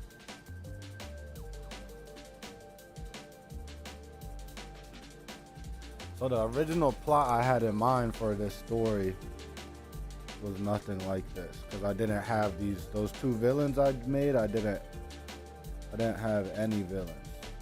That was one of the big reasons I kept stopping working on it, because every time I tried to make a villain, it wouldn't work.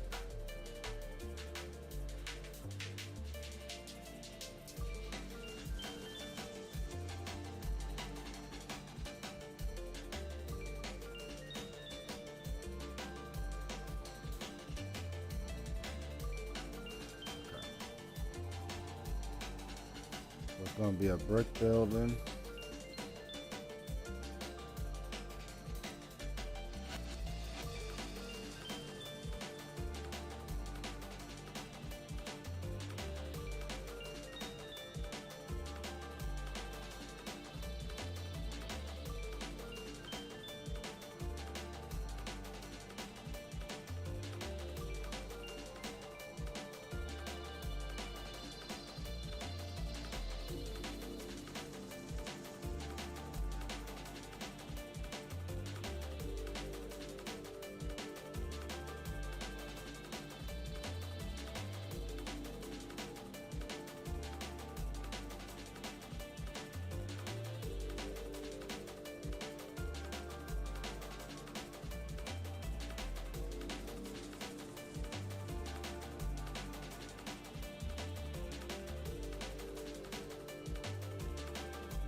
It's weird how jittery the lines are when I'm using the Millipen and I'm drawing from,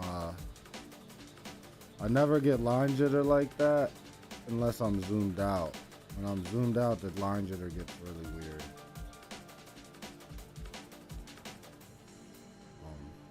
It's just because I have a small tablet monitor, so you know, there's only so precise it could be when I'm using a thin Miller liner, and you know, when you zoom out, it doesn't really know. And sometimes you're, you know, not on one pixel or the other.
I don't know. I might just freehand this whole thing.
I heard those birds on the song. I thought it was morning time already.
Okay. Control S. I believe I'm done with this one as well. I mean, I don't know. These aren't the full pencils. So, what time is it? It's almost 12. I might be able to just hop in with the inks.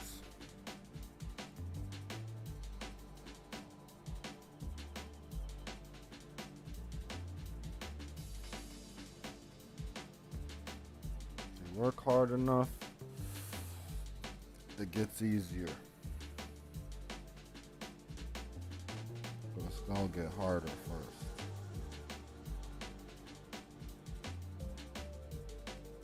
See, this one, I don't know. These proportions different.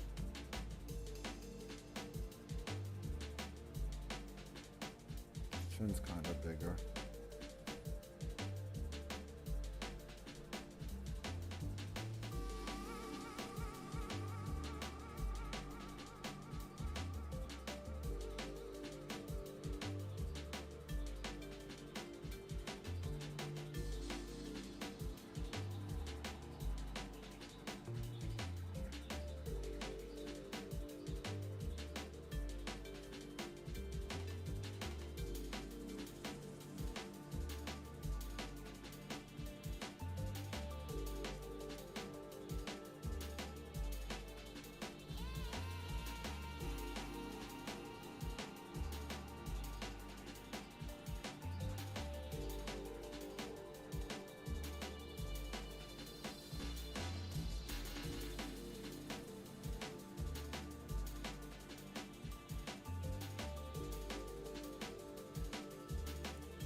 Keep on going, keep on going. I need to find a snack or something.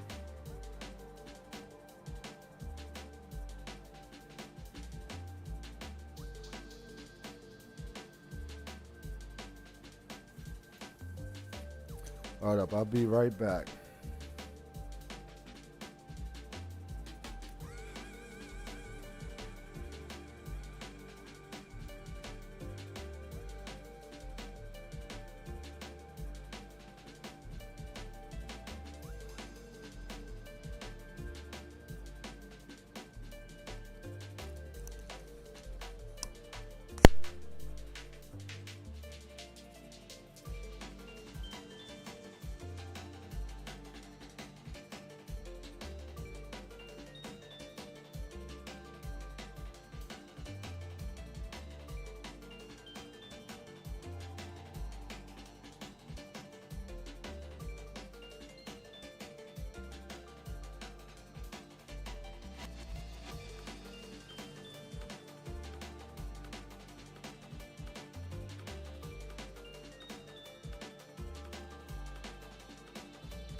Hey, I'm back. I'm back. I was just looking for some reference.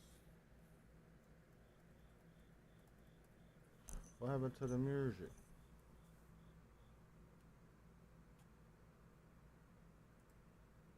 I don't know. I don't know why I keep asking that. I know exactly what the heck happened to the music.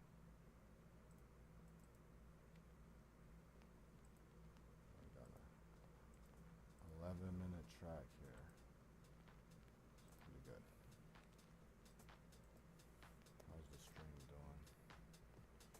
We got one viewer.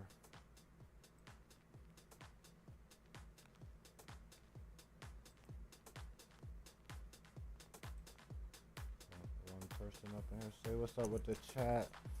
If you want to see us finish these pages. I don't know where my chat window is though. I can't get it pulled up. Is there anyone else watching this? Yo. Alright. I'm about to get started drawing in a minute. If there's someone in here, I'll show you around real quick. This is the first page, the second page we just penciled. We hit this page a little bit ago. We got 2 more pages to draw. I've been developing this comic on the stream from scratch since yesterday. And yeah, we did all the brainstorming right here. We designed some characters, some villains, some protagonists, and yeah. And then we did a little plot synopsis. Then we did, hold on. Then we did our thumbnails right here. Pop, pop, pop. Our square thumbnails first, and then we do page layout. You know, because the squares help you find your beats, and then you could do page layout based off your beats. It can be overwhelming to jump right into page layout when you're still trying to figure out what images is important to show. But yeah, all right, give me 1 second and I'm gonna get into it.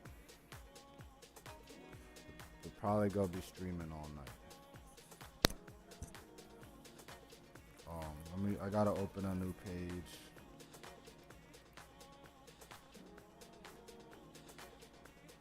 Control S to save.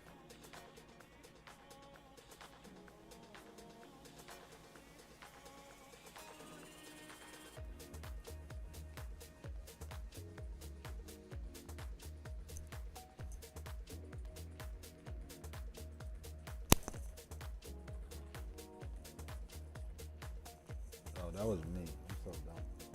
I was the one viewer in here. Now I'm not.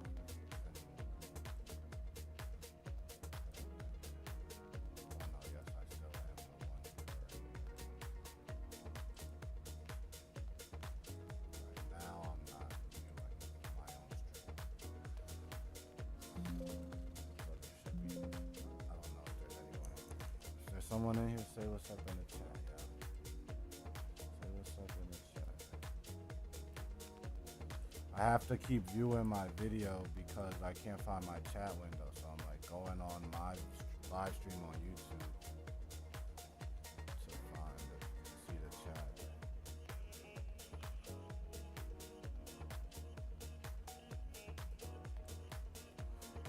If anyone knows how to get the chat window, let me know.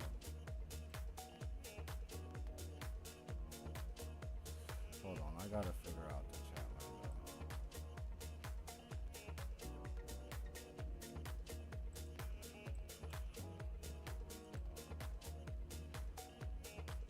Oh, there we go. There's chat.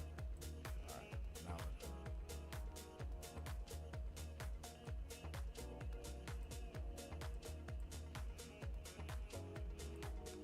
Okay.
this is when things start getting cramped.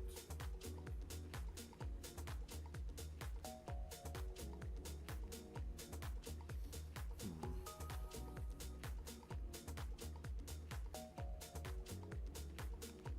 I gotta think about this for a second.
You can't play copyrighted music on stream. How does like other streamers on Twitch like do music reviews?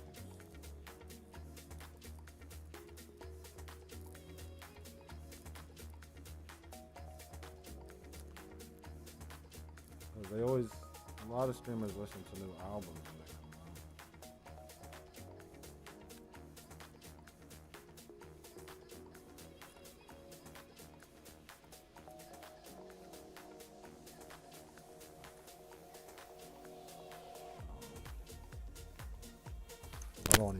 I don't even want to play no other music.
Oh.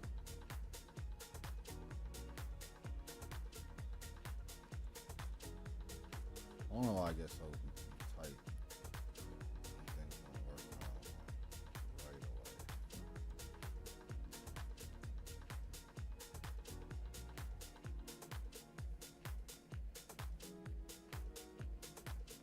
It helps if you use the straight line because it locks at 90 degrees.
What does the inside look like? It looks like a pawn shop counter.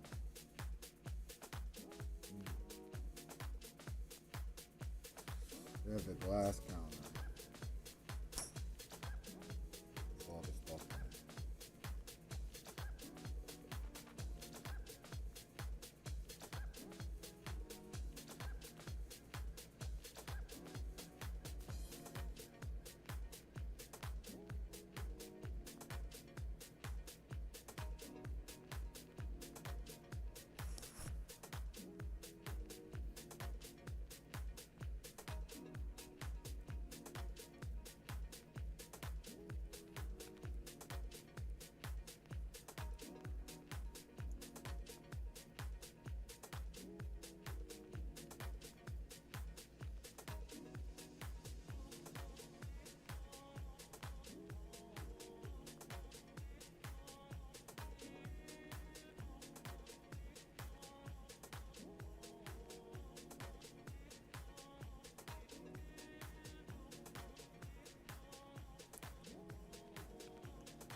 Oh, that's cool.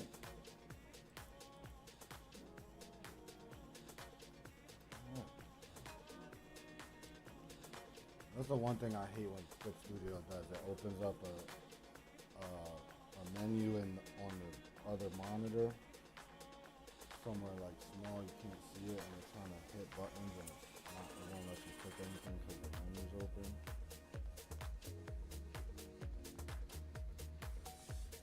And it's because you hit something by accident or something.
See how the line wave is crazy once you zoom in. It's not like that. I don't think it's like that when you have a bigger monitor. I really want to get a bigger graphics monitor.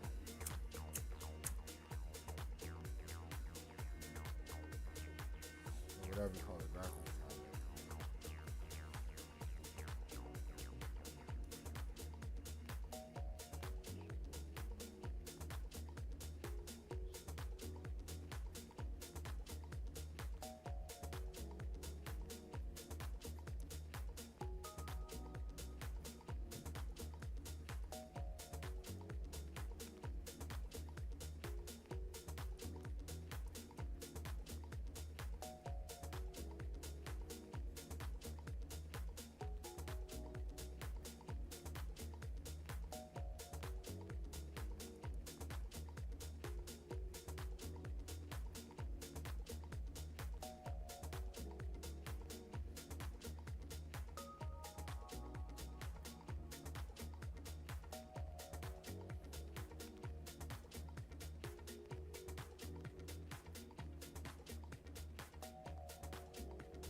I don't know. I might freehand all these backgrounds. Some of my other stories I do like straighter backgrounds, but maybe for this story I'll just do freehand backgrounds. I'm kind of liking the vibe of it. I don't know. I find that you kind of have to pick one or the other with your backgrounds. Not pick one or the other, but like, you know, if you do use rulers, then you kind of have to use rulers for all your fabricated objects, like all your buildings, all your, like I would have to use one for this glass case, and straight lines, and anything that's just like really, really straight, like the necks of these guitars. But if you don't use rulers at all, it's kind of isn't that noticeable if you have if you have somewhat steady hand, or even if you have a shaky hand but your hand's consistently shaky. You know what I'm saying? You don't, you know, if your hand's shaky, it's fine. But if you do use a ruler, sometimes, then it makes those straight lines make your regular drawn lines look bad.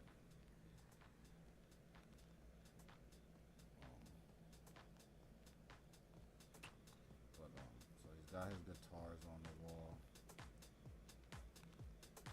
I don't know how I'm gonna make this. Maybe I'll put a door here to a back room that's got more stuff in it.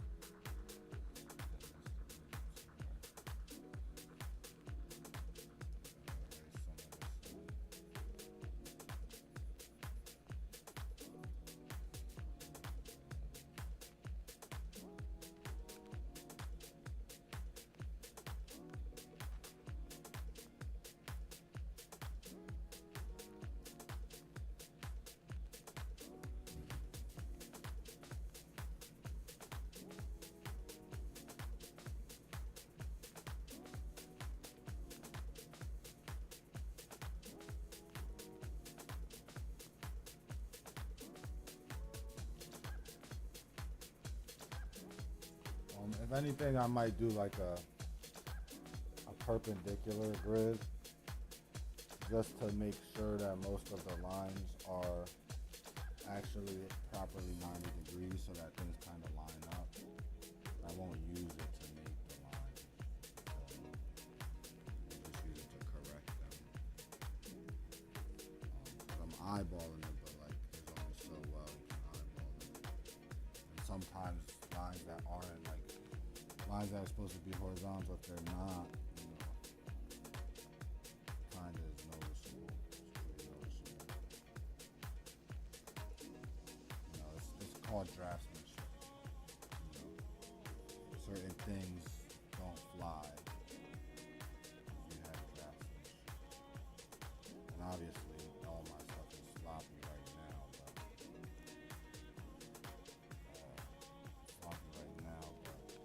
refine it. And draftsmanship's about, you know, communicating exactly what you're trying to communicate clearly as possible, and effectively, efficiently.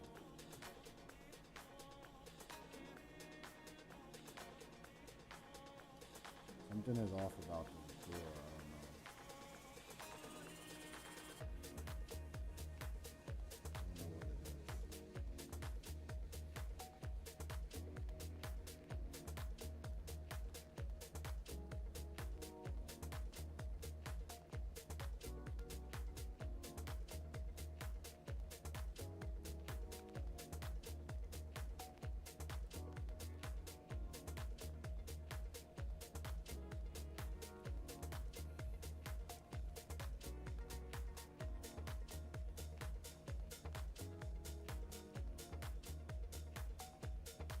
I don't know what it is. I don't know what's wrong with it.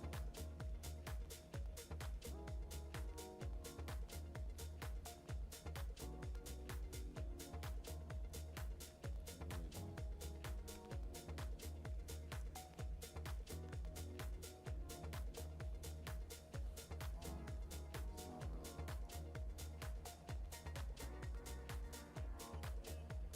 it just looks off because I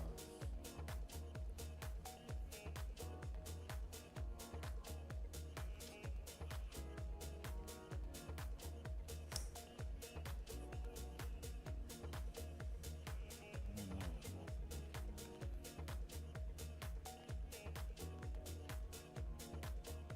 It feels like the door is on the wall. It's like feels like it's hanging on the wall.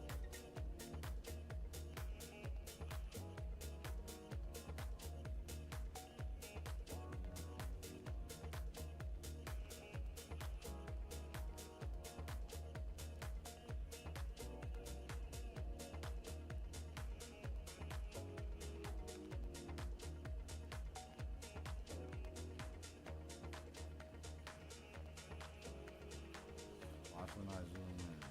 These lines are gonna be so wide. No, they're not so bad.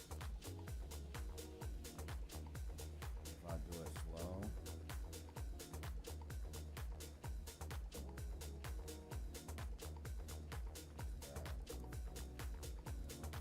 what the heck? What type of line is that?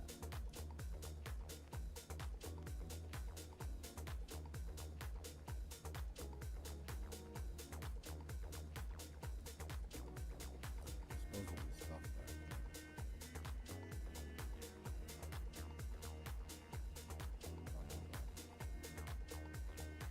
Kind of weird having a whole door.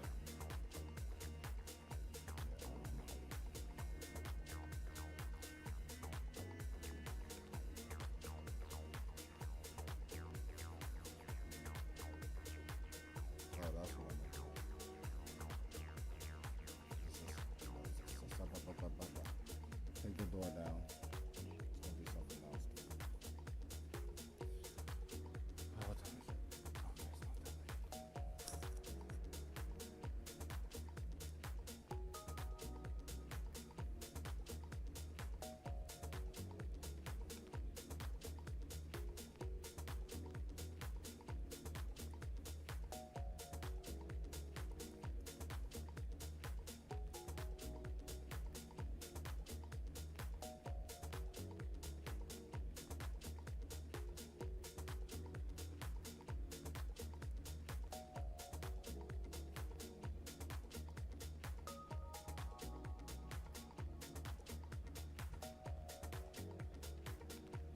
Probably gonna be the hardest because it has the most pineapples.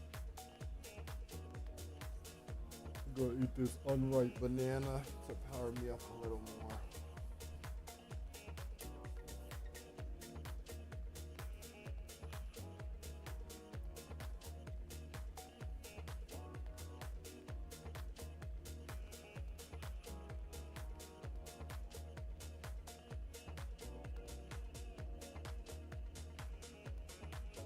So unripe banana peels, stiff, they're coming off.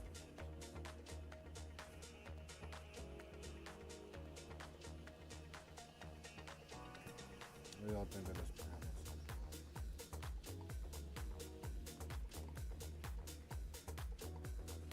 Not so bad if I don't finish one.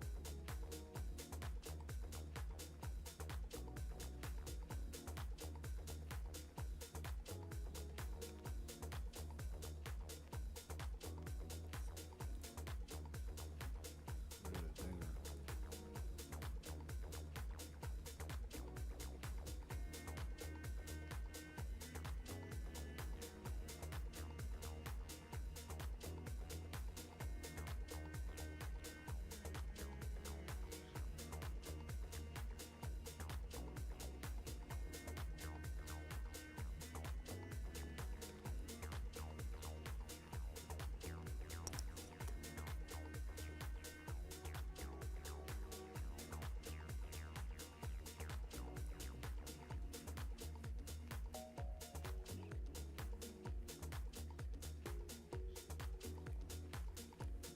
I used to draw the panels in at this stage,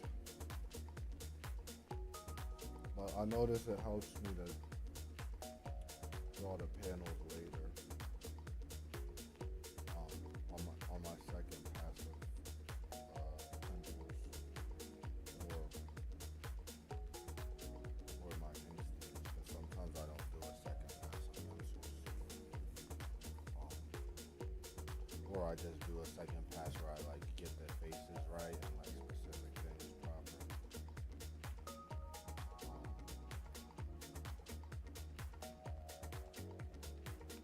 But yeah, let me do the next bit. Keep the momentum going.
guy.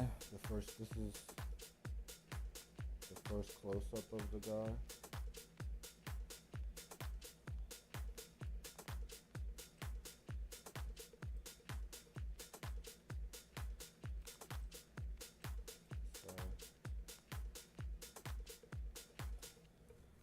So, excuse me.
doing if this how your hair looks?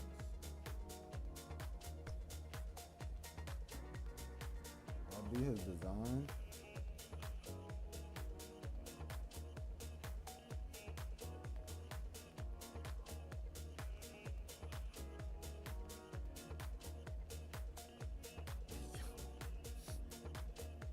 I don't know. That's just so trifling.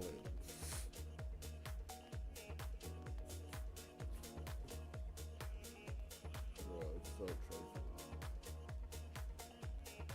I don't know if I can forgive myself if I do this trifling haircut.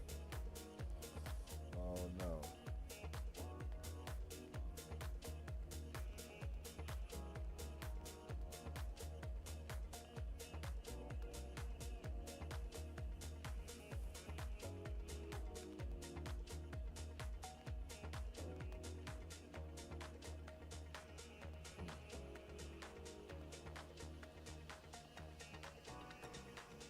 I'm gonna just leave it for now.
Anybody saw the one stream? I said I was going for Dr. Eggman vibes.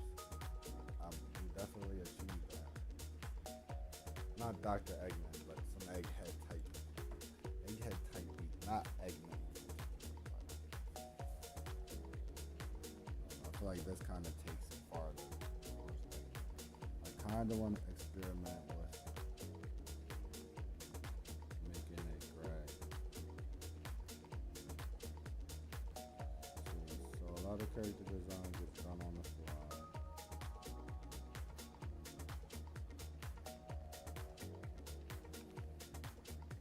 So what if it's just like that?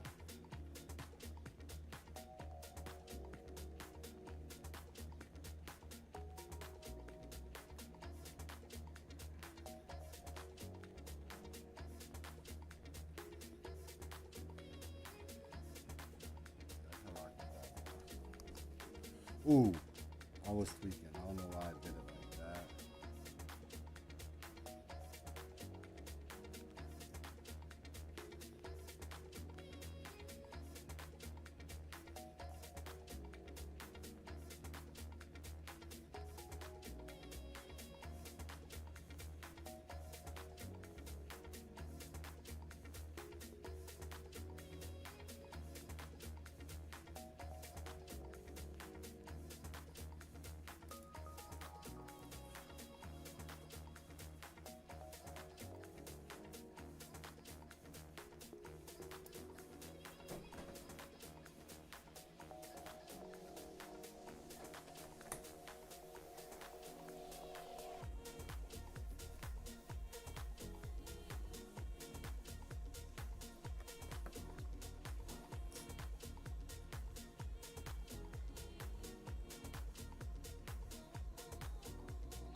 head like that. I just spent 3 hours drawing in his head. That's why it's like that. 'Cause I drew it like that.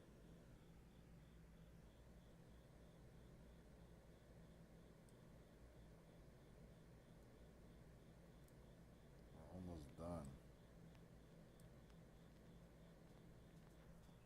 Save this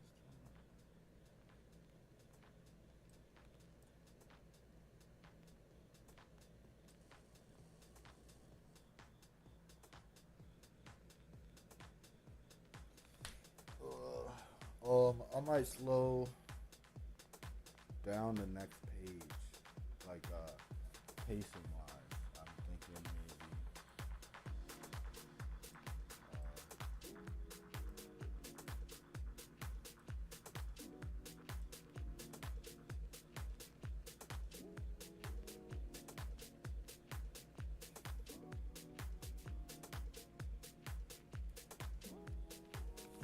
Um,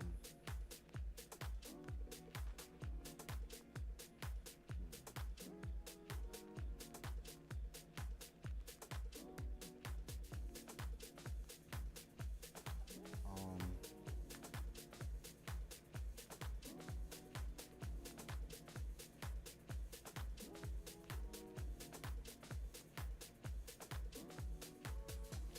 so just because this is the next page is the, the reveal for that guy, for that villain, this guy.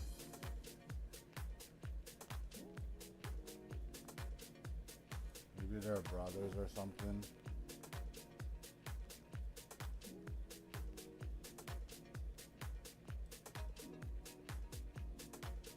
But I have to still work on his design kind of. 'Cause I like both of these, but I don't know.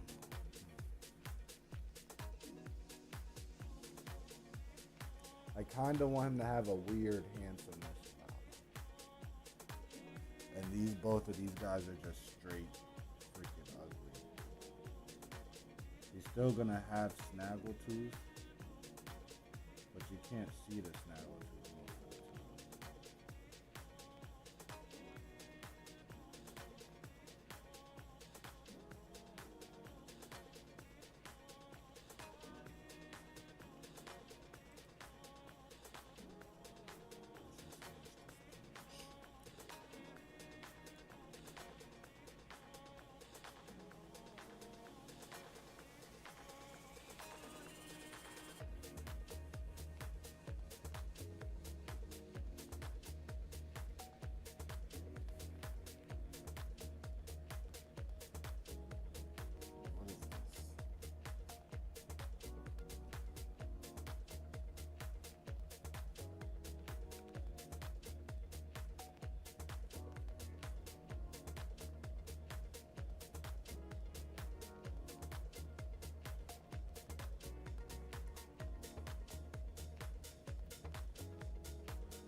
Get down.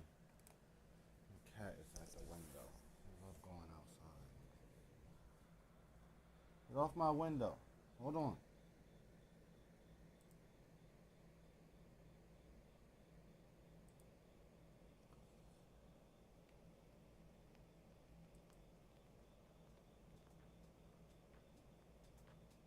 Oh, you know what I was doing wrong? Keep thinking I'm giving him too much overbite, but I'm giving him too much underbite.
last page might actually be the hardest.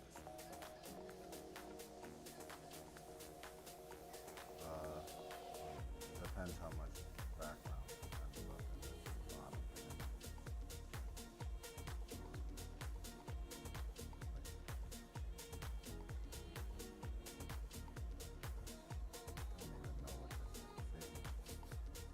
panel. Oh, I lost the panel border.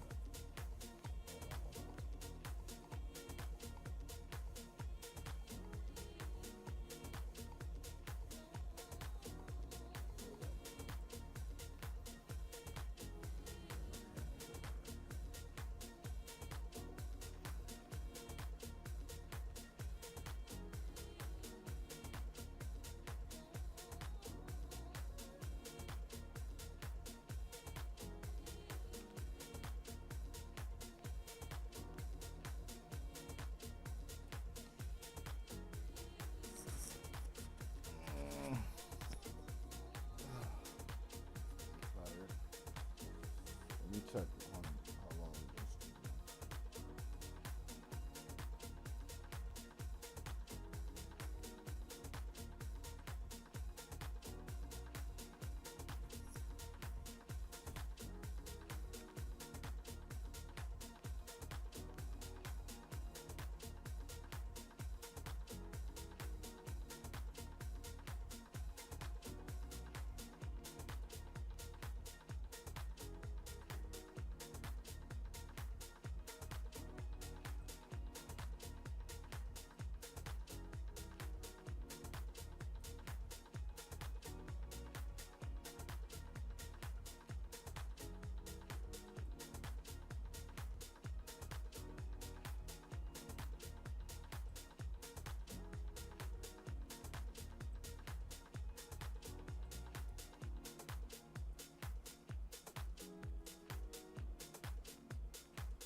You know what?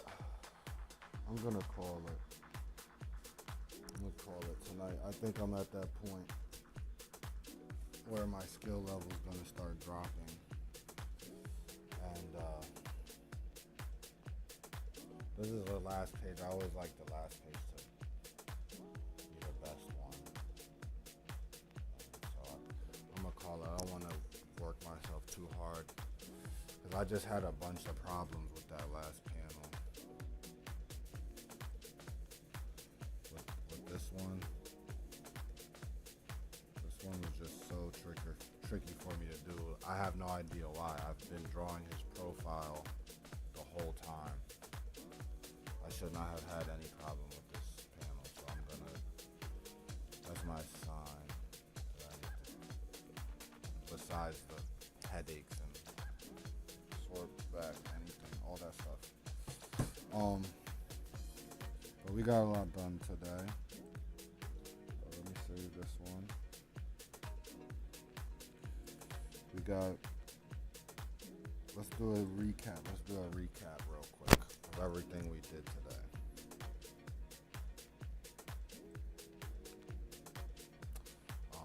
Hold on. Did I do one stream today or two streams? Let's see.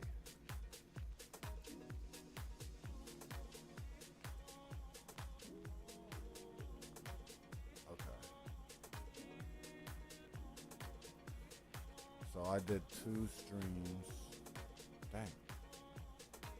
I'm going.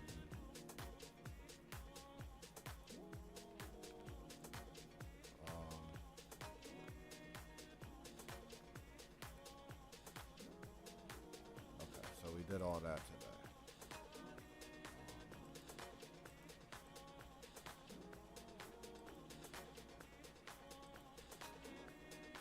Colored our guy. Okay, so we did some. All right. So let's do a recap real quick, or I'm gonna do a recap for future's sake what we got done in this stream. That way I can timestamp it. You guys can see what's in the stream if you're interested in watching it or not. So this stream we started with, or today's streams we started with character design. So I'm gonna see if I can edit the title, but this is Comic Hyperstream 3 Part 2 continued. Part 3 was earlier today, and we did this side profile. We colored this in. I think we drew it up today too, because we had a different drawing of him with like grocery bags. Colored this. We finished the design from this guy. We went from, hold on, let me number things so it's clear for you guys. We went from him, then to him. We drew this guy. He might make an appearance. He's in another comic of mine.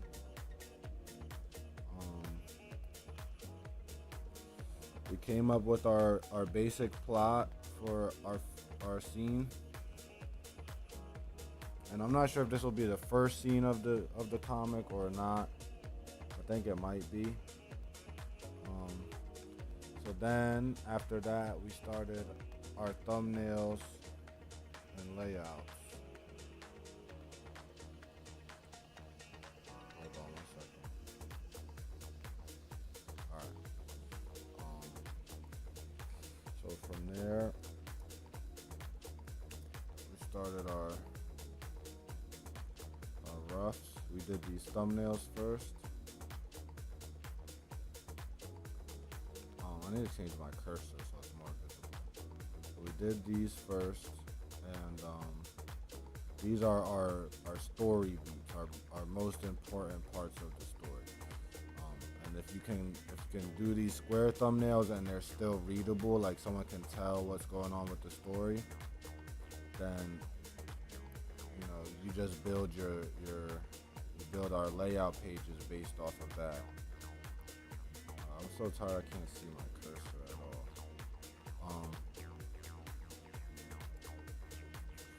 all. This is our character walk into the store.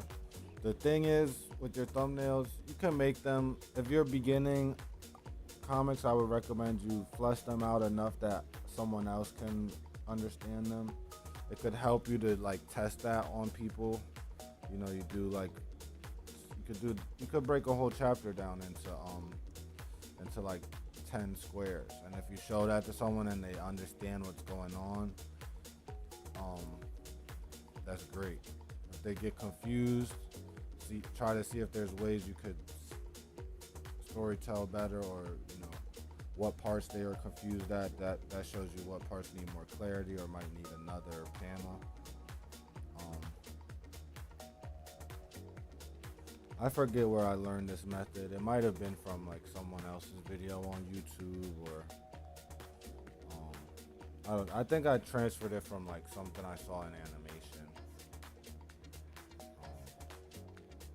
Because these are kind of like keyframes for your comic. If you're an animator and you speak animation terms, these are like key shots. But then the panels are all just in betweens. You're just trying to, make it make sense to the reader. They're all in betweens, but then the reader makes all the rest of the in betweens in their head. You just have to give the reader enough to know what happens. But yeah, so we did the thumbnails. Then we sketched out page 1. I think this is ready for inks. I'd probably just like do a pass over this background city after looking at some reference, and then this is ready for inks. We did this one. I gotta do a clean pass over this so like some of the text is better before I ink it. Generally with character stuff though, I just ink it right away. I don't try to sketch too much with characters because you can lose it. The more passes you do with characters, the more you like lose that initial spark. Unless you really don't like the drawing. Like this one I might do over because I don't like this one. But I'm pretty happy with all of these other drawings. I might tweak. I feel like I have to tweak this neck a little bit slightly. Bring it back a little more slanted this way, but just little stuff I'm gonna change. And then we didn't finish the 4th page. We're coming up short, but I can barely talk right now. I've been doing so much streaming. I wanted this to be my last stream for a little while and finish off with a bang. But we're gonna do another stream tomorrow, and that's gonna be the last one for like a week until next weekend. And I hope I pick up some views during the week. I'm gonna take a break from being online a little bit and do real life stuff. But yeah, I hope some people watch this and learn and are a little bit inspired. Because it's pretty simple. Comics are simpler than other things. Some comics are more complicated in some ways, but they're simpler than character design. They're simpler than concept art, background art. A lot of the drawing videos on YouTube are for concept art or character design. Which are great videos. They'll teach you a lot, but especially in terms of like iterative design, I don't think you have to go as deep with comics. If you don't want to, you can go as deep as you want, but this is just really for younger people because I was young once and I watched a lot of videos on YouTube, and I learned a lot about character design from it. And you should do your turnaround sheets, and you should do your iterative design. But with comics, you want to keep it simpler because you're gonna have to draw it over and over again. So you don't really want to go too crazy with the design process. You want to hit the sweet spot of simplicity, a character you like to draw, who's simple and quick enough to draw, and who is appealing to look at. And then the one that's overall is that, your character's design should reflect who they are, what they do, or something, And I think a sign that this guy, hold on. For me, For me, my sign that this guy uh, was a decent design is because when I looked up pawn shop, I started seeing pawn shop owners posing in their store who looked similar to this guy. Um, so let's see, where's he at? I don't know. Anyway, so you could surmise he was a pawn shop owner by looking at him. This guy is a little bit. He looks more like a badass, a hard ass. And I'm thinking this guy will evolve into this guy. And he'll level up. Because these are just grills. They're not his real teeth. So he's going to get the grills. He's going to get the finger watches. Look, he's got real watches on his fingers. Not miniature watches. That's how big his fingers are. I'm trying to tell y'all. Let me see. Did I make his fingers big enough?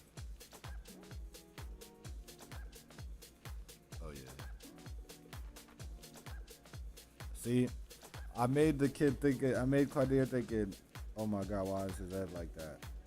But his hands are like that too. Like, why is your hands like that?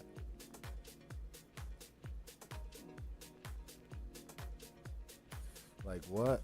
I'm supposed to be logging out, but I always like to do a recap to get an idea of where I'm at before I dip. Look out over my work.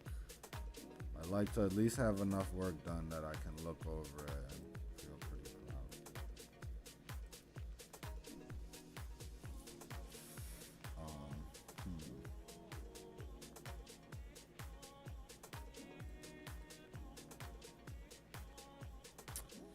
Yeah, if anybody watches this at all over the next week, let me know if we should do this in color. Cause I'm gonna pencil it and try to ink it as well tomorrow on stream, Sunday stream. And